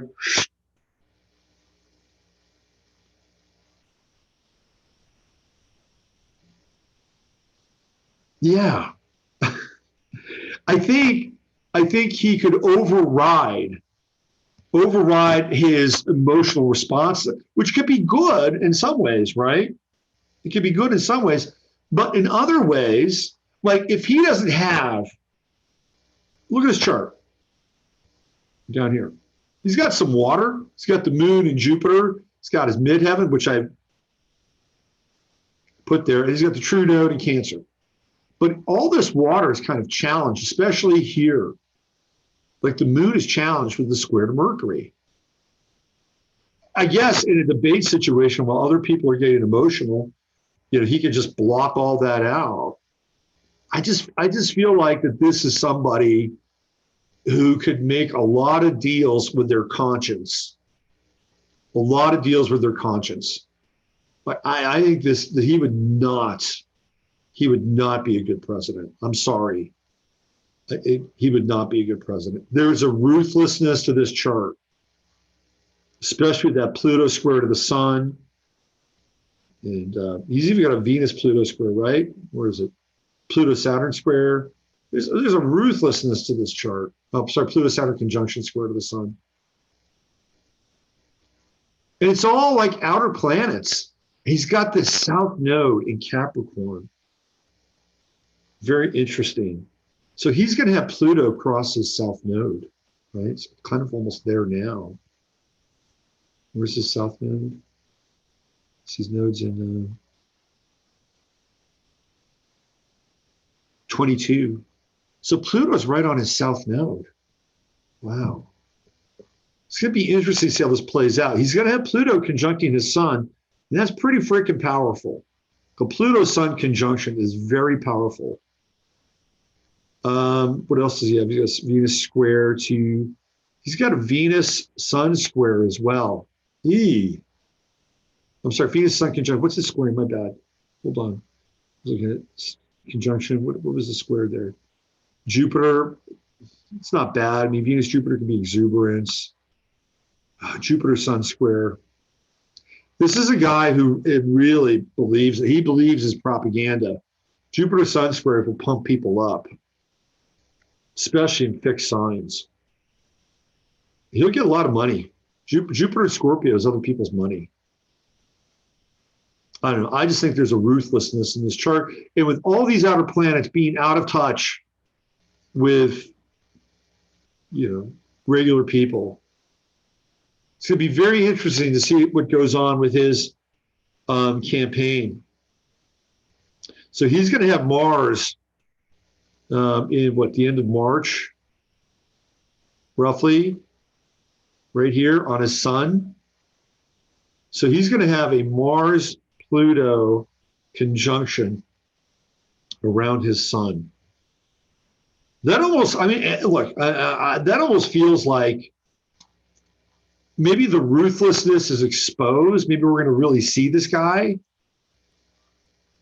He's got Venus, where's his Venus in Aquarius? Is totally detached. And he's got a conjunction with the sun and Venus, but it's a strange conjunction. It's a very strange. And he's got that sun conjunct his south node. It's like he's working off some kind of past life thing, isn't he? To be the king, to be the ruler. He's being driven by this past life program. And that 29th degree of Capricorn, holy smokes. It's going to be very interesting to see what happens with him around. Now, the Saturn-Sun conjunction can be very powerful. It can be a very, very powerful conjunction. He's going through the square with his own Saturn. He's got so many people behind him and propping him up. A ton of people propping him up. Bernie's a Virgo. And where's Bernie's stuff in here? Not really anywhere. Well, maybe squaring off against some of his Sagittarius stuff. I don't know. I don't get a good vibe about the guy. I looked at his donor list, the Pritzker family, Jennifer Pritzker. You know, they're up to their plucked eyebrows in the transgender economy. I've done a lot of research on the Pritzkers. Jennifer Pritzker, and then you have her brother, who is the governor of Illinois. This is a very powerful family. Very, very powerful. And was it Penny Pritzker? She was the one that got behind Obama. And Pritzker money was big, big, big behind Obama. What's interesting about Buttigieg is that he's got a cadre of very wealthy Jewish donors, but they're different than Trump's cadre of wealthy Jewish donors. And he gets right into that neoliberal, neocon kind of gang war. That's who's backing Pete Buttigieg. That's why he is still in this thing. So it's going to be very interesting to see what happens here. The one thing about that Mars-Pluto conjunction on his sun, you know, I have to say, to me, that almost feels like an assassination. Now, it could be character assassination, and I'm not obviously promoting this, but that's a very violent aspect, especially at that 29th degree of his sun. It's going to be interesting to see what happens to him right at the end of March. We're right at the end of Pisces, so it'll be right around the end of March. It'll be very interesting to see what happens. Pete Buttigieg, everybody. Yeah, I don't get a good feeling about this chart. I just don't. I don't. Out of touch, and again, in some ways, I think ruthless. There we go. And that's what I'm being as objective as I possibly can with this chart. All right, what are you guys thinking? What's your Buttigieg? Zero Hedge, pure evil. So much ugliness. I like Yang the best. Pete sounds fake all the time. Glad when Buttigieg goes away. That is scary. America attracts pioneers. Yes. Yes. I saw that too. I pray. We don't need, I would agree with you, DK. I would agree with you. Yang is a nice guy, but completely misled. Jesuits. Yang interview and Rubin report is excellent. Yang at least is human. Yang is, Yang kind of knows the room a little bit. He's kind of human. He knows that automation is coming. He can see it. He's been in tech. He's not afraid to talk about it. Yang, I believe, is also a Capricorn, if I'm not mistaken. So he's another Capricorn. He's Capricorns, man. They're ambitious, aren't they?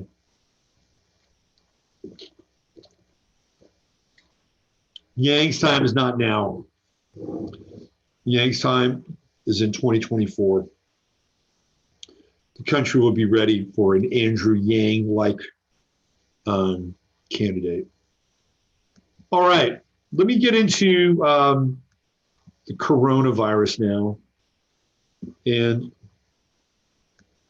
I'm not linking it back to the bubonic plague, but I'm trying to wrap my head around what was going on in China right around New Year's Eve, which was when the first supposed case was reported. Now, things had already been going on there prior to New Year's Eve, but this is when it, quote unquote, started to get attention. So I pulled this chart up. So we have China, but I did this before, I think, but I was just kind of looking at the chart and speculating. So China is here in the center ring. Now, what's quite interesting about China is the fact that, number one, it is an Aquarian ascending country with moon in Aquarius. And we've seen Aquarius, I've just talked about Aquarius. It's one of those paradoxical signs. Like Aquarius can be really humane and really for the people, right? And Aquarius can also be incredibly cold and incredibly like scientific. I think it's the most paradoxical sign there is. Aquarians scream, I want to be an individual. And yet they're drawn to groups, but they don't always do well in groups. I want to be a part of a group. No, I want to be an individual. No, I want to be a part of. No, I want to be an individual. Right? That's because they're opposite Leo, and the opposite sign comes to play in that. And again, I do like Aquarius. Don't get me wrong, but it's paradoxical, more paradoxical than any other sign, in my opinion. So when we have this great, the French phrase would be bon homme, right? Bon homme, which is or esprit de corps. It's a very Aquarian kind of feeling. But then it can get really clinical and just scientific. And there are times when people have accused Aquarians of being cold. So again, they can be very, very warm, and they can have very nice extended familial relationships, but sometimes in close quarters, they can be very detached. This is the nature of Aquarius, okay? Very paradoxical. And I'm not slamming the sign. I'm just giving you two of the kind of more paradoxical extremes.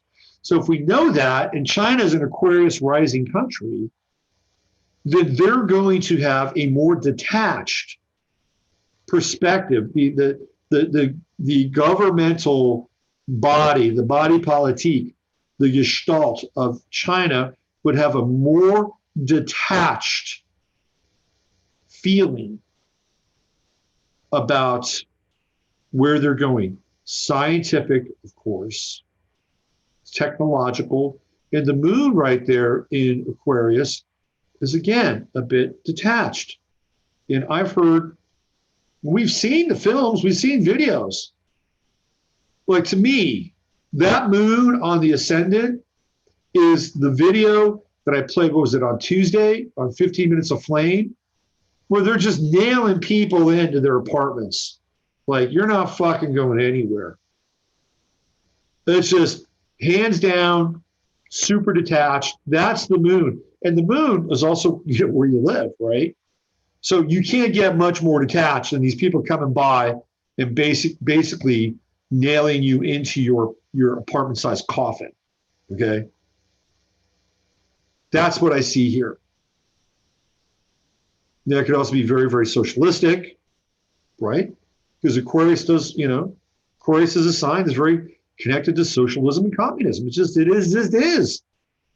When they started the USSR, the Bolshevik Revolution, Uranus was in the sign of Aquarius. There's no mistake about that. And Aquarius is communal, and the word commune is in the word communist. Okay, just again, and you look at radicals, they tend to have Aquarian kinds of.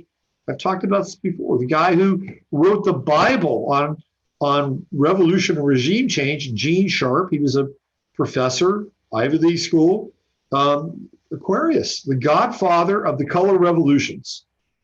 Aquarius. So what's really interesting here now are the transits. 12th house. 12th house. I talked about this. It's like, well, look at this. Saturn, Pluto, the South Node, Sun, Jupiter, and even Ceres buried in China's 12th house right there on December 31st, 2019. The 12th house happens, in my estimation, to also be synonymous with level 4 labs. You just, it's like one of those places public doesn't go.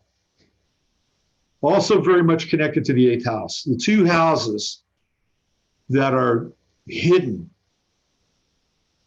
away, right? Deep, secretive. And what's happening? Pluto, Saturn, Pluto, the planet of death, going through China's 12th house. Some people say, well, this is the death of communism. I don't necessarily believe that. I've said, I mean, you could make a case for it, but I think it's the death of Chinese communism, because they're going through a death right now. It all emerged out of the 12th house. And the South Node is right there. And the True Node is moved out of the 6th house. So it is no longer, remember, this is on the 31st. So the True Node is down here now, out of China. That's a house of health, by the way. That's a house of health. So now it's conjuncting Uranus, which means that anything can fucking go at this point, right? Like, let's toss out this idea of Cancerian care. Forget that. With the True Node on Uranus, it's like Chaos City. That's what's happening.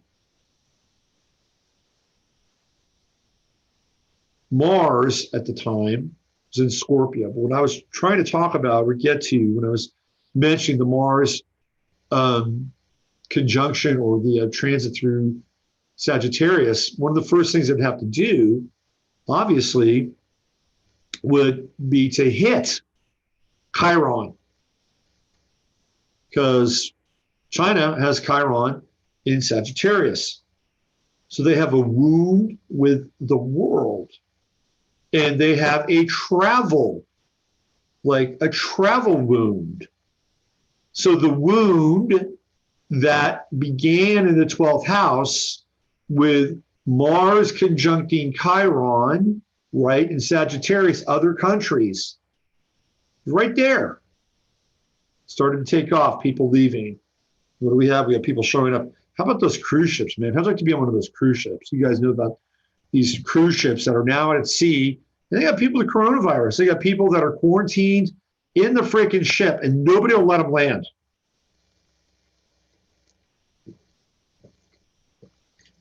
I think there's 3 of them. One of them was a Japanese ship. How'd you like to be on one of those ships? That's hell. To me, that'd be hell. I mean, I think cruise ships are kind of hell anyway. I went on a cruise and I hated it. It was not fun. You know what you get on cruises? You get, like, cruises are sort of like these floating barges of gluttony. You know, it's kind of like one of Dante's levels of the Inferno in its gluttony. When you're on a cruise ship, what do people do? Well, they pay for their food, and I guess they pay for drinks. They just fucking pig out and get wasted on cruise ships. They are floating barges of gluttony. And I don't know, man. Cruise I went on freaked me out. Totally freaked me out. Somebody went missing on the cruise that I was on. They kept calling for it. You know, if you've ever been on a cruise, you got to disembark. Another hellish experience. The disembarking process. You got to get all your shit out of your room. You got to be in the common area with everybody else and all their fucking germs, and watching their, you know, kind of 3-day hangover, kind of hit them, or their 3-day drunk hit them. And if you want to use a bathroom, you got to use a bathroom in the common area. Are you kidding me? It's like hell. It's like another layer of Dante's Inferno, just the disembarking. I'll never do another cruise again. Now those cruises, could you imagine being on like, hey, we're going on a cruise. Hey, it's our honeymoon. There's somebody on their honeymoon on one of these cruise ships, by the way. Hey, isn't this great? All of a sudden, ladies and gentlemen, please return to your rooms immediately. Immediately, the captain of the ship will have an announcement. Once you return to your rooms, for your safety and your precaution, we ask you, please return to your rooms now. They get in their rooms, all of a sudden, this is your captain speaking. Unfortunately, we happen to have a few people on the ship that have contracted the coronavirus. Now, there's no need to panic. There's no need to panic. But you will need to remain in your rooms for the entirety of our journey. Now, we're going to try to dock and work with the local authorities so that we can have an exit off the ship, and everybody will get all the medical care that they need and the screening. It may take some time. And they're still out there, right? These people are still out there. And they're just fucking floating around. There are people, and they're doing like streams and stuff. I mean, what a weird fucking time this is. They're doing streams from their ship. They're showing the pictures of like what they're eating and stuff. I mean, come on now. Anyway, I'm sorry. I had to go there. Yeah, so look, I mean, this is all 12th house stuff, man. It's all being cooked up in their 12th house. This is going to be a very different country. When Saturn hits that ascendant, that is the reset for China. It is going to be way different. And especially with that Saturn conjunct the moon. Way different. Living arrangements, the whole idea of families and homes. The government has come right in here. We're already doing it. But this is going to be the hammer, the Saturn hammer on that moon. There's not going to be business as usual in this country. Period. End of story. The 8th house is a bit tricky too, right? It's all secret, it's all secret. Like the 8th house to me is like, that's the house of secrets. The 12th house is like, you're leaving the chart. The 8th house is secrets. And you've got the Sun-Neptune conjunction and Mercury there. You think that they have some secrets? Damn right they do. And here's the South Node conjunct Neptune. At some point, those secrets, we're going to catch up to them, without a doubt. And guess what? They have their Neptune at what? Where is it? 14 Libra. Who's that South Node?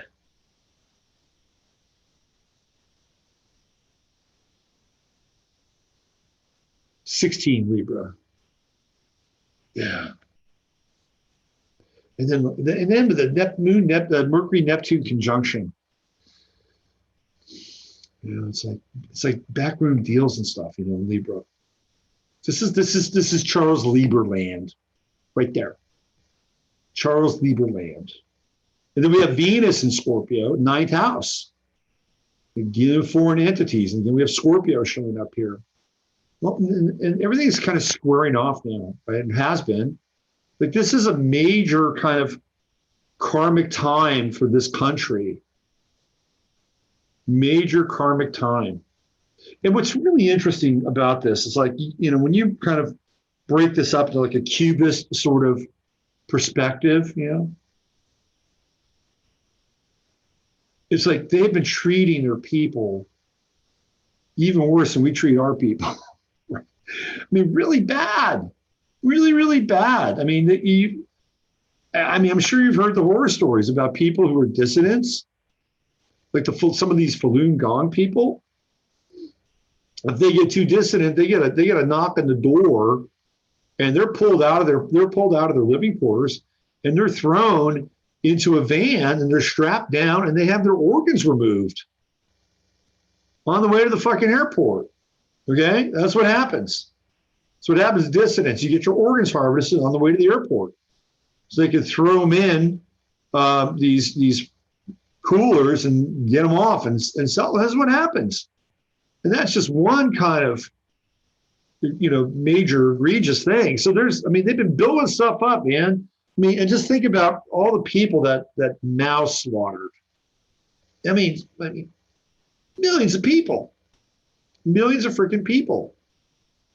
And to me, this feels really karmic, because whenever Saturn goes through the 12th house of a chart, it is a big deal because it dredges everything up. Saturn is the psychic dredge of the 12th house. And whatever you have not finished, completed, sorted out, or figured out, when you have a Saturn transit your 12th house over the last 30 years, I guarantee you it's going to come up. It may look a little different, but it's going to come up. So they got stuff to deal with here. So 30 years ago, what are we talking about? 82. Oh, this is not, what was the, so we got 2012, we got, 2020, then we have 2010, then we have 1990. 1990, right? So that's when Tiananmen Square was happening right around, 90, 91, 92, right around there. That's part of the 30-year cycle. And what did they do? Man, they just shut it all down, right? And who knows to the extent that they shut things down. I mean, if we really knew the true story, we'd probably be totally horrified, even though most of us have been desensitized at this point. So this is part of that 30-year cycle that China's been going through. This is not your typical Saturn transit, though. Not with Pluto there, too. This is major. So when Saturn emerges, and it will emerge, what are we talking about? June. Man, it's going to be a very different world. The other thing, too, is that I think there's going to be austerity, significant austerity with China. And that's not really good for us, period, at least for now. It might be good in the long run, but there's going to be some serious austerity here.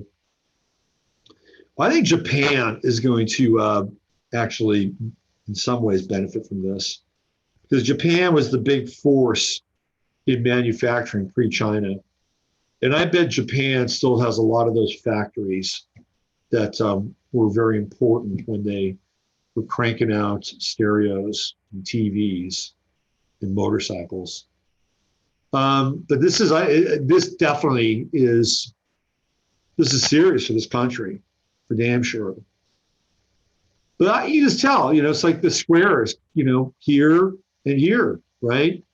All these planets in Libra squaring off against all this material in the 12th house, right there, China's 12th house.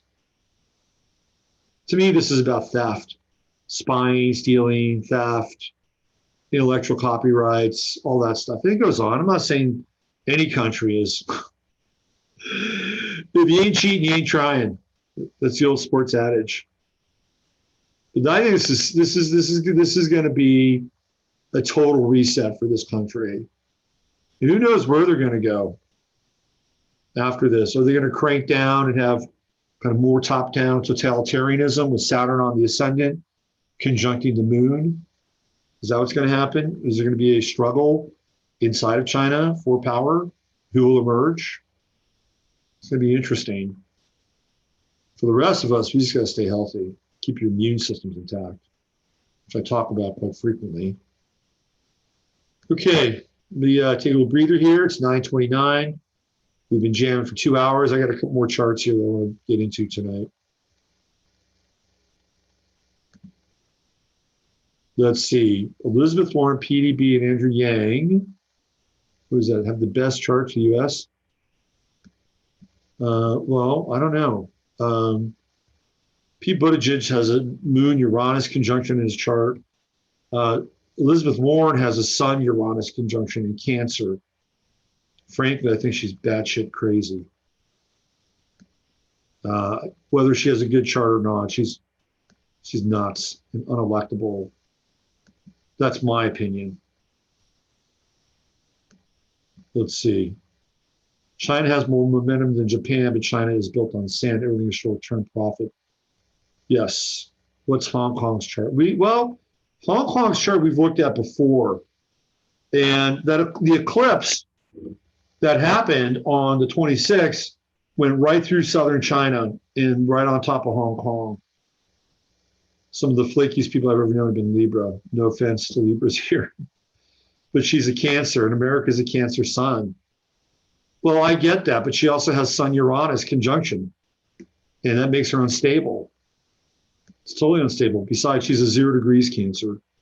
In the United States sun, her sun is not completely conjunct the United States sun, which is about 15, 16. So her sun isn't even really conjunct. It's a very wide conjunction.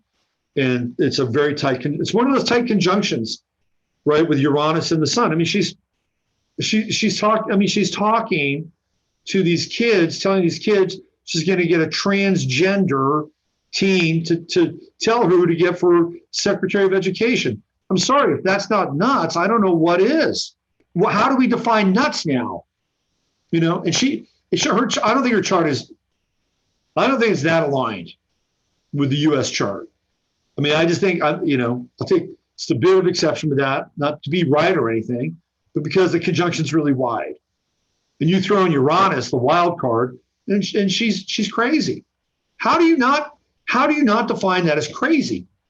And even if somebody had a great chart and they started talking about that, it's like, I don't care if you have a great chart, you're crazy.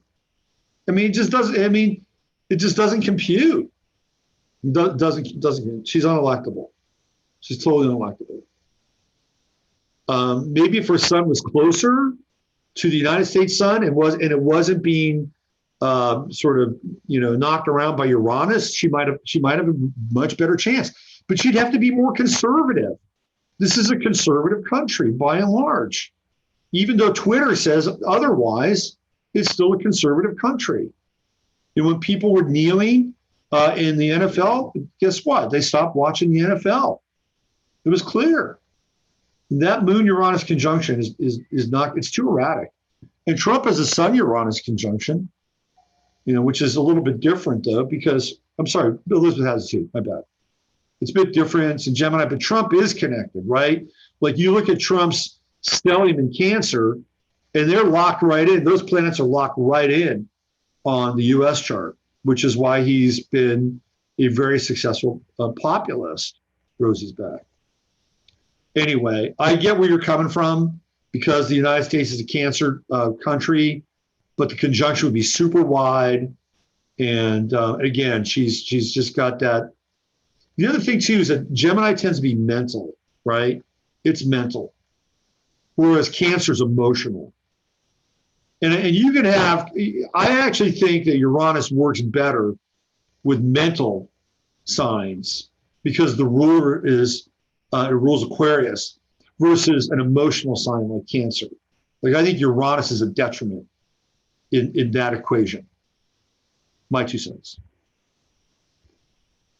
Let's take a breath. Hope everybody's having an enjoyable night, enjoying the content here. All right, so tomorrow is Amber Frey's birthday. Amber Frey, of course, was the mistress of Scott Peterson. Scott Peterson being the all-American kid who murdered his pregnant wife. Not only did he murder her, but he murdered her and the child in cold blood. I mean, cold blood. I mean, the guy went off and played golf and went fishing and probably went off and banged Amber Frey. That's cold-blooded. So I was thinking, I wanted to look at their charts, and I want to see what these people were about, what's going on. So why don't I bring up Amber Frey's chart first? So I'm going to title this segment Dark Synastry.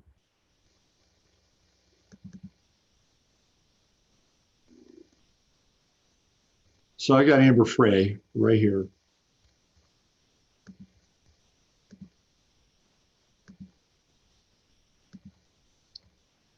There she is. There she is. Here's another chart without a lot of conscience. I'm sorry. This is no conscience night, right?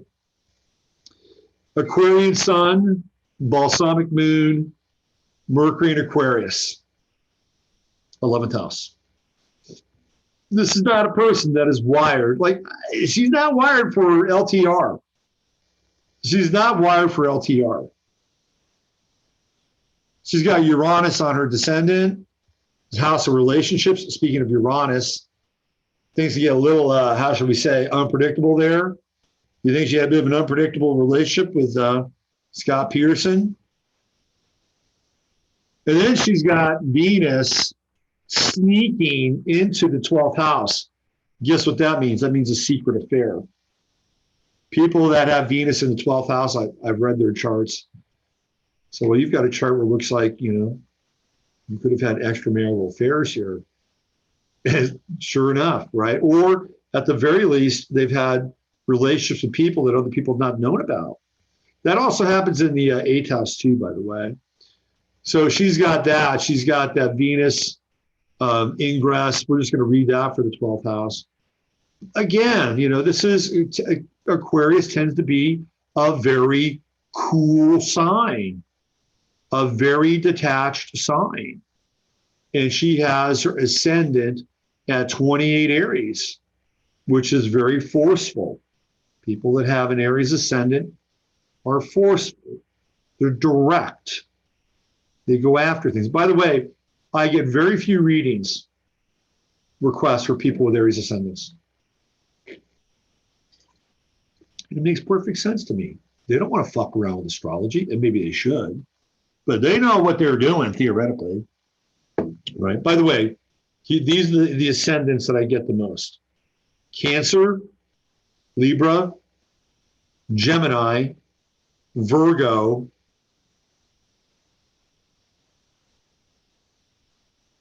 and Scorpio. It's interesting. They're all kind of clustered: Cancer, Libra, Virgo, Gemini, Scorpio, and some Aquarius. I do get some. Rarely do I get Aries rising. Very rare. Very rare. A lot of Cancer. A lot of Cancerian people. At least rising. Anyway, part of fortune right there on the ascendant. So she's very self-directed. But man, she's cool. When I say cool, I mean like a cool person. Like, hey, that's a cool person. She's cool, bordering on cold. And then we have Neptune in the 8th house, which isn't necessarily bad per se as an aspect. But what do we have here? We've got the Venus square to Neptune, right? This is deception. Big time deception. Now, Scott Peterson met her through a friend, and she was a massage therapist. And they got very friendly very quickly. And what do we have here? We have Mars on the midheaven. And we have a Mars square to Pluto, which is kind of, a little bit related to, Mr. Pete. In some ways, there's a ruthlessness here with the Mars-Pluto square. This is somebody who is into what? Power. He's into power. And, for whatever reason, she thought Scott Peterson had some power. And she attached herself to him. And we have Pluto and Libra, right? Intensity and death, transformation and relationship. And we have a Pluto square to Saturn in her chart too. And again, Saturn, like this, I bet you she had a tough home life, man. The Saturn conjunct her South her IC. Again, sort of, that's that austere and cold kind of energy. Now she does have a trine here to Jupiter and a trine to Venus. So who knows, maybe later in life she'll be able to kind of work some things out. I really don't care. I'm not looking at her as a project or anything. But I was just looking at, this is not a person that's wired for a relationship. Like shit's going to go in different directions, let's put it that way. The things are going to go in different directions with Uranus there. Doesn't really lend itself to consistency now, does it? Does everybody has Uranus on the descendant? They all wind up dating murder. Now, Scott Peterson was not a serial killer. He just decided that he wanted his wife out of the picture. I find it very difficult to think that Scott Peterson did this on his own. I find it very difficult to believe that. What I mean by that, like, I don't think Amber Frey helped him out, but my sense is, especially with this Venus-Neptune square, Venus kind of right here, that she knew. Eris in the 12th house, Eris being kind of revolutionary, right? Radical, bit angry, smoldering, 12th house. And then that balsamic moon, that very kind of cool, chilly Aquarian balsamic moon. Black moon Lilith right at Pisces, 0 degrees. I think she knew. I think she knew things. I think, maybe her and Scott maybe planned things out. She knew what was going on. That's my sense, looking at that chart. So then I wanted to look at Peterson's chart. Here's what I have for him. Born October 24th, 1972, San Diego. He was a hotshot golfer. He went to Arizona State. He got a scholarship, and was a big player there. And got kicked off the team because he got drunk with somebody. He was on the same golf team with Phil Mickelson, but he was like one of the top ranked juniors in the country. So he was also apparently a very, very good student. But again, is this somebody who is into it for a long-term relationship? Sun in Scorpio, Uranus, Mars conjunction in the 11th house. That's impetuous right there. That's impetuosity, Mars-Uranus conjunction. It's a decent orb, 4 degrees. Could also denote some athletic ability, but he was on the golf team and he blew it because he got one of his golf buddies drunk and they were hungover and they missed a match. And I think one of the kids' fathers complained and Scott got kicked off the team. But he wanted relationship, right? Like he wanted something solid with Saturn here.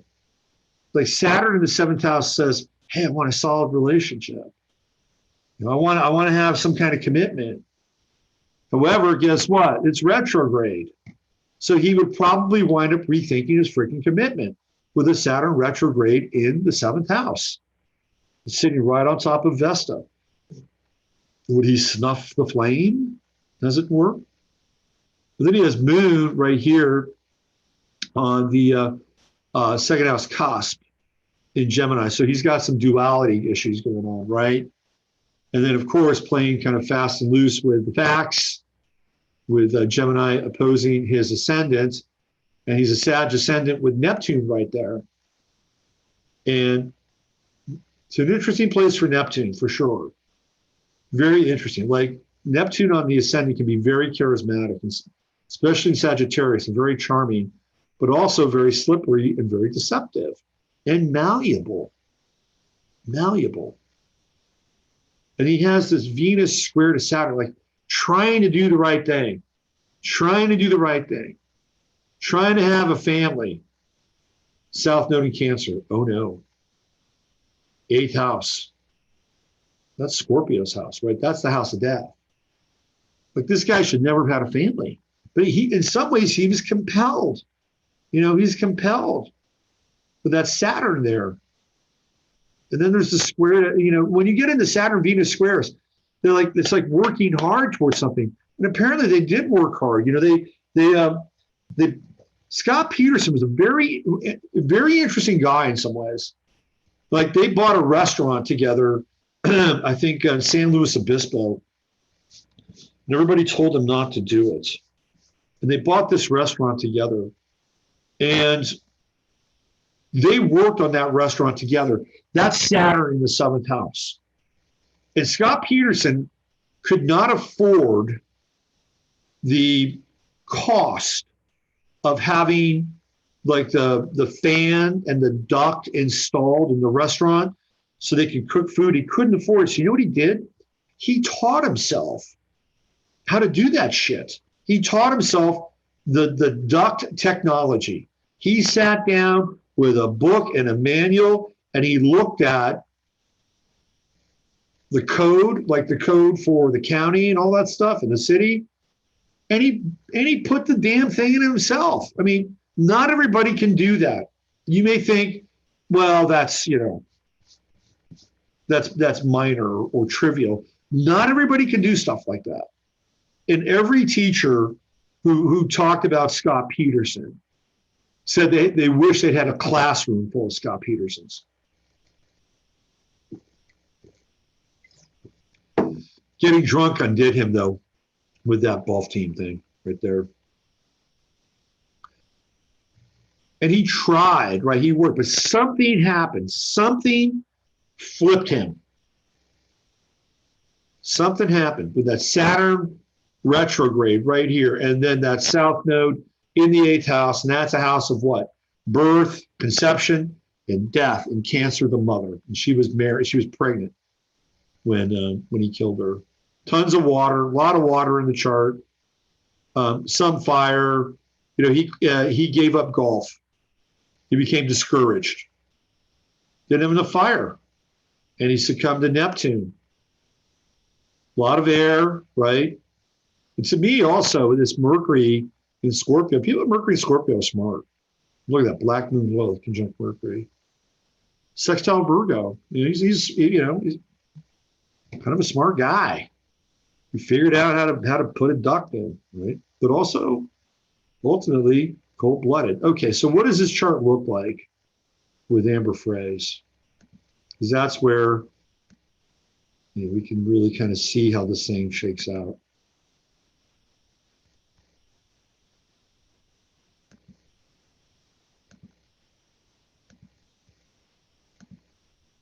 So, this was Amber Frey, December 24th. That's when Lacey Peterson was last seen. This is not the chart I want. Although I guess it's kind of, it bears some kind of observation here, some scrutiny. Venus and Mars were conjunct in Scorpio. This is interesting, right? You got a Venus-Mars conjunction in Scorpio, 7th house. To me, this represents in her charts that there was some degree of partnering around the death of Lacey Peterson. Now, to the degree that there was some partnering, remains to be seen. Was there planning? Was she in on the planning? Did she help him, you know, clean up? There's something here. There is definitely something here. And the Venus-Mars conjunction was squaring off against her Aquarian planets. And over the course of the affair, Uranus had been conjunct her sun. I think they were seeing each other, what, like a year and a half or something like that. They met in, I think, right around 2000.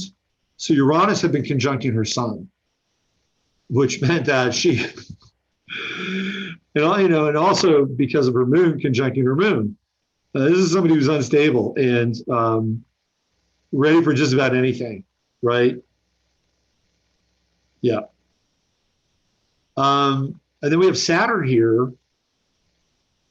That's in Gemini. So Scott Peterson was going through his Saturn return, which is unfortunate. Squaring off against Jupiter and Venus. But I really feel like the telling aspects here are Venus, Mars, the conjunction in the 7th house, and squaring off against her planet, even Pluto to some degree, right? In her 8th house, house of death. And it was just a time, right? Just 12 a.m. But Pluto would have been around Pluto was transiting through her 8th house during that time. So that's, very, very intense, very underworld, erotic. This is blue velvet territory right here, especially with what's going on in the chart, squaring off against Neptune, Venus. So there's something here, right? She had Uranus on her sun, Pluto in her 8th house, and the Venus-Mars conjunction. She was not innocent. She was not innocent. She was in on this thing, psychically, sexually, maybe even personally. Remember, this is the time, this is the day, the Venus-Mars conjunction in her 7th house partnership. All right, let's just see what else we have. I think I've got her chart and Peterson's chart. Let me just find it.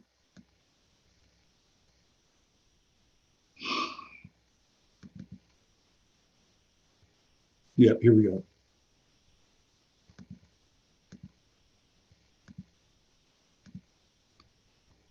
So this was their charts together. Look at this. His sun was right on Uranus. Oh man, you can't make this up, right? That is Trouble, right, Rosie? That's trouble right there. Not a long-term relationship. I mean, if they'd seen me, I would say, hey, this is Scott.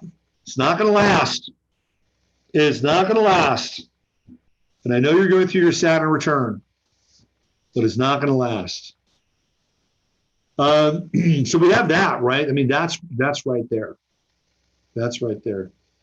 And his Mars, they're so Uranian, and making decisions that are, kind of ruled by this overriding energy, this Uranian energy, which is, not always real personal in a lot of ways.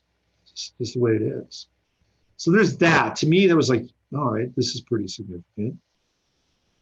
His Venus in her 6th house, and they had a Venus-Venus opposition pretty much, more Venus to Jupiter, but Venus-Venus opposition can be very compelling, very attractive, right? Like she thought, okay, well, I'm going to get some kind of grounding from this guy because he takes care of all the details. Scott Peterson would have been a detail guy, all the details. And then he would have gotten this kind of Piscean sort of quote unquote relief, right? To be able to kind of dive into that Venus and let go of some kind of control. He also strikes me a bit of a control freak, even with Neptune on the ascendant. So these two Venuses would be very compelling for one another. And Venus oppositions can set up a field of attraction to people from very different circumstances and backgrounds too, in many cases, right? So his true node was on her midheaven, and guess what? He met her at her work. Also Venus in her 6th house, he met her at her work. She was a massage therapist. And his Chiron and their Erises are conjunct. So they're not too far apart in age, rather, with the Chiron, both Chiron and Chiron in the sign of Aries. Her South Node sits right on his descendant. Like, that's bad. It's a really, really bad aspect for a relationship, okay? Really bad. Like, he should have run in the other direction from that South Node. But he couldn't, though. Couldn't do it. His South Node was conjunct his moon. I think there's a past life connection here, romantically, right? Either unfinished business or bringing him, because that moon in Gemini is the other too, right? Because he's already married. He had one person in his life. So he's trying to reanimate something here. Reanimation, by the way, is a word you need to just hold on to, because I've got a reanimation piece with this. And look at all these inconjuncts. The Venus inconjunct over here, right? Venus inconjunct with her moon, her Mercury. What else do we have? We got another inconjunct with Mercury and Chiron. and another in conjunct with the moon, his moon, and her Uranus. And these are the wild cards here, especially the one with the in conjunct with his Venus and her moon. These are missing pieces that they're trying to sort of kind of refuse and weld together again in a situation that in many cases probably shouldn't even happen in the first place. This is, when you get somebody's sun is on Uranus here in this position, it's like that, right? It's bang. It's a bang thing. Yeah, and his sun, his south node, right in her vertex, right in her IC. But these people too, there's no way, there was no fucking way that this relationship was ever going to work. Period. End of story. And they have the trines, right? It's like his Libra stuff is coming right in to her Aquarian stuff. So that's very fast. It's also very mental and not very sentimental. Let's put it that way. This is not a sentimental relationship at all. This is really a relationship that, is ignited by this Uranian connection and being able to be kind of fast and mental. And then this trying to incomplete these two Venuses, these disparate Venuses, each person's having something that the other person needed in some ways. But then this is trouble right here. That's the trouble. This is the reanimation of something from another place, another time, another experience that wound up being ultimately not good for anybody involved. She's still around. She's had a couple of kids. This is a woman who should not be a mother, more than likely, with all this Uranian stuff here. She's, she turned out, she wrote a book, and, she's still around. Of course, Lacey is dead, and Scott Peterson is in prison. I think is he on death row? I think he's on death row. So there's a really interesting thing that some, people who kind of follow this sort of thing know about. Some of you may know about this. Remember I was talking about reanimation? This is from the movie Demolition Man. And one of now remember, Demolition Man came out 11 years before Scott Peterson went to prison. Now, these are people, I believe he is in San Quentin too, by the way, if I'm not mistaken. Look at that name, Phoenix Simon. Anyway, these are people in the cryo penitentiary that are being unfrozen by Wesley Snipes, who is this villain that has been reanimated by this group inside of the quote unquote government at that time, so that Wesley Snipes can wreak havoc and terrorize this world, because this world has complete order. So they reanimate Wesley Snipes, and he goes to reanimate these prisoners who are in the cryo penitentiary, one of them being Scott Peterson. There's a lot about that movie that they actually got very right. There's about 11 things that they forecasted: video conferencing, tablets, like the iPad. There's a bunch of stuff with Demolition Man that actually winds up coming true. But this was, I remember watching the movie. I said, holy shit, I just saw Scott Peterson's name. And there he is, oddly enough, in the cryo penitentiary, waiting for reanimation. All right, let me check in with you guys and see where you're at. Oh, there's Macadao. There we go. Oh, yeah, I remember when he dyed his hair. That's right, that was wild. EK Parrots, at least talk to you. Be vegan, go PETA, be animal free. Okay, what else do we have here? Yeah, the blonde didn't make him look really guilty. What else do we have? Let's see. Just Google male cats killing litters and dogs, eat other stuff. What the hell is that? Nature to be messy. No. Okay, there's a whole other conversation stream going on there. I used to do sweats up in Shasta. Just go to a great sweat lodge up there. It's fantastic. Okay. Chiron, your Mars, angry wounded healer. Here we go. Scott couldn't feel, literally. Yeah. A strange little strange little divergence there. But I mean, it's interesting to look at these charts, especially in terms of synastry and the sinister synastry, the sinister synastry of Amber Frey and Scott Peterson. It's all about learning about astrology, right?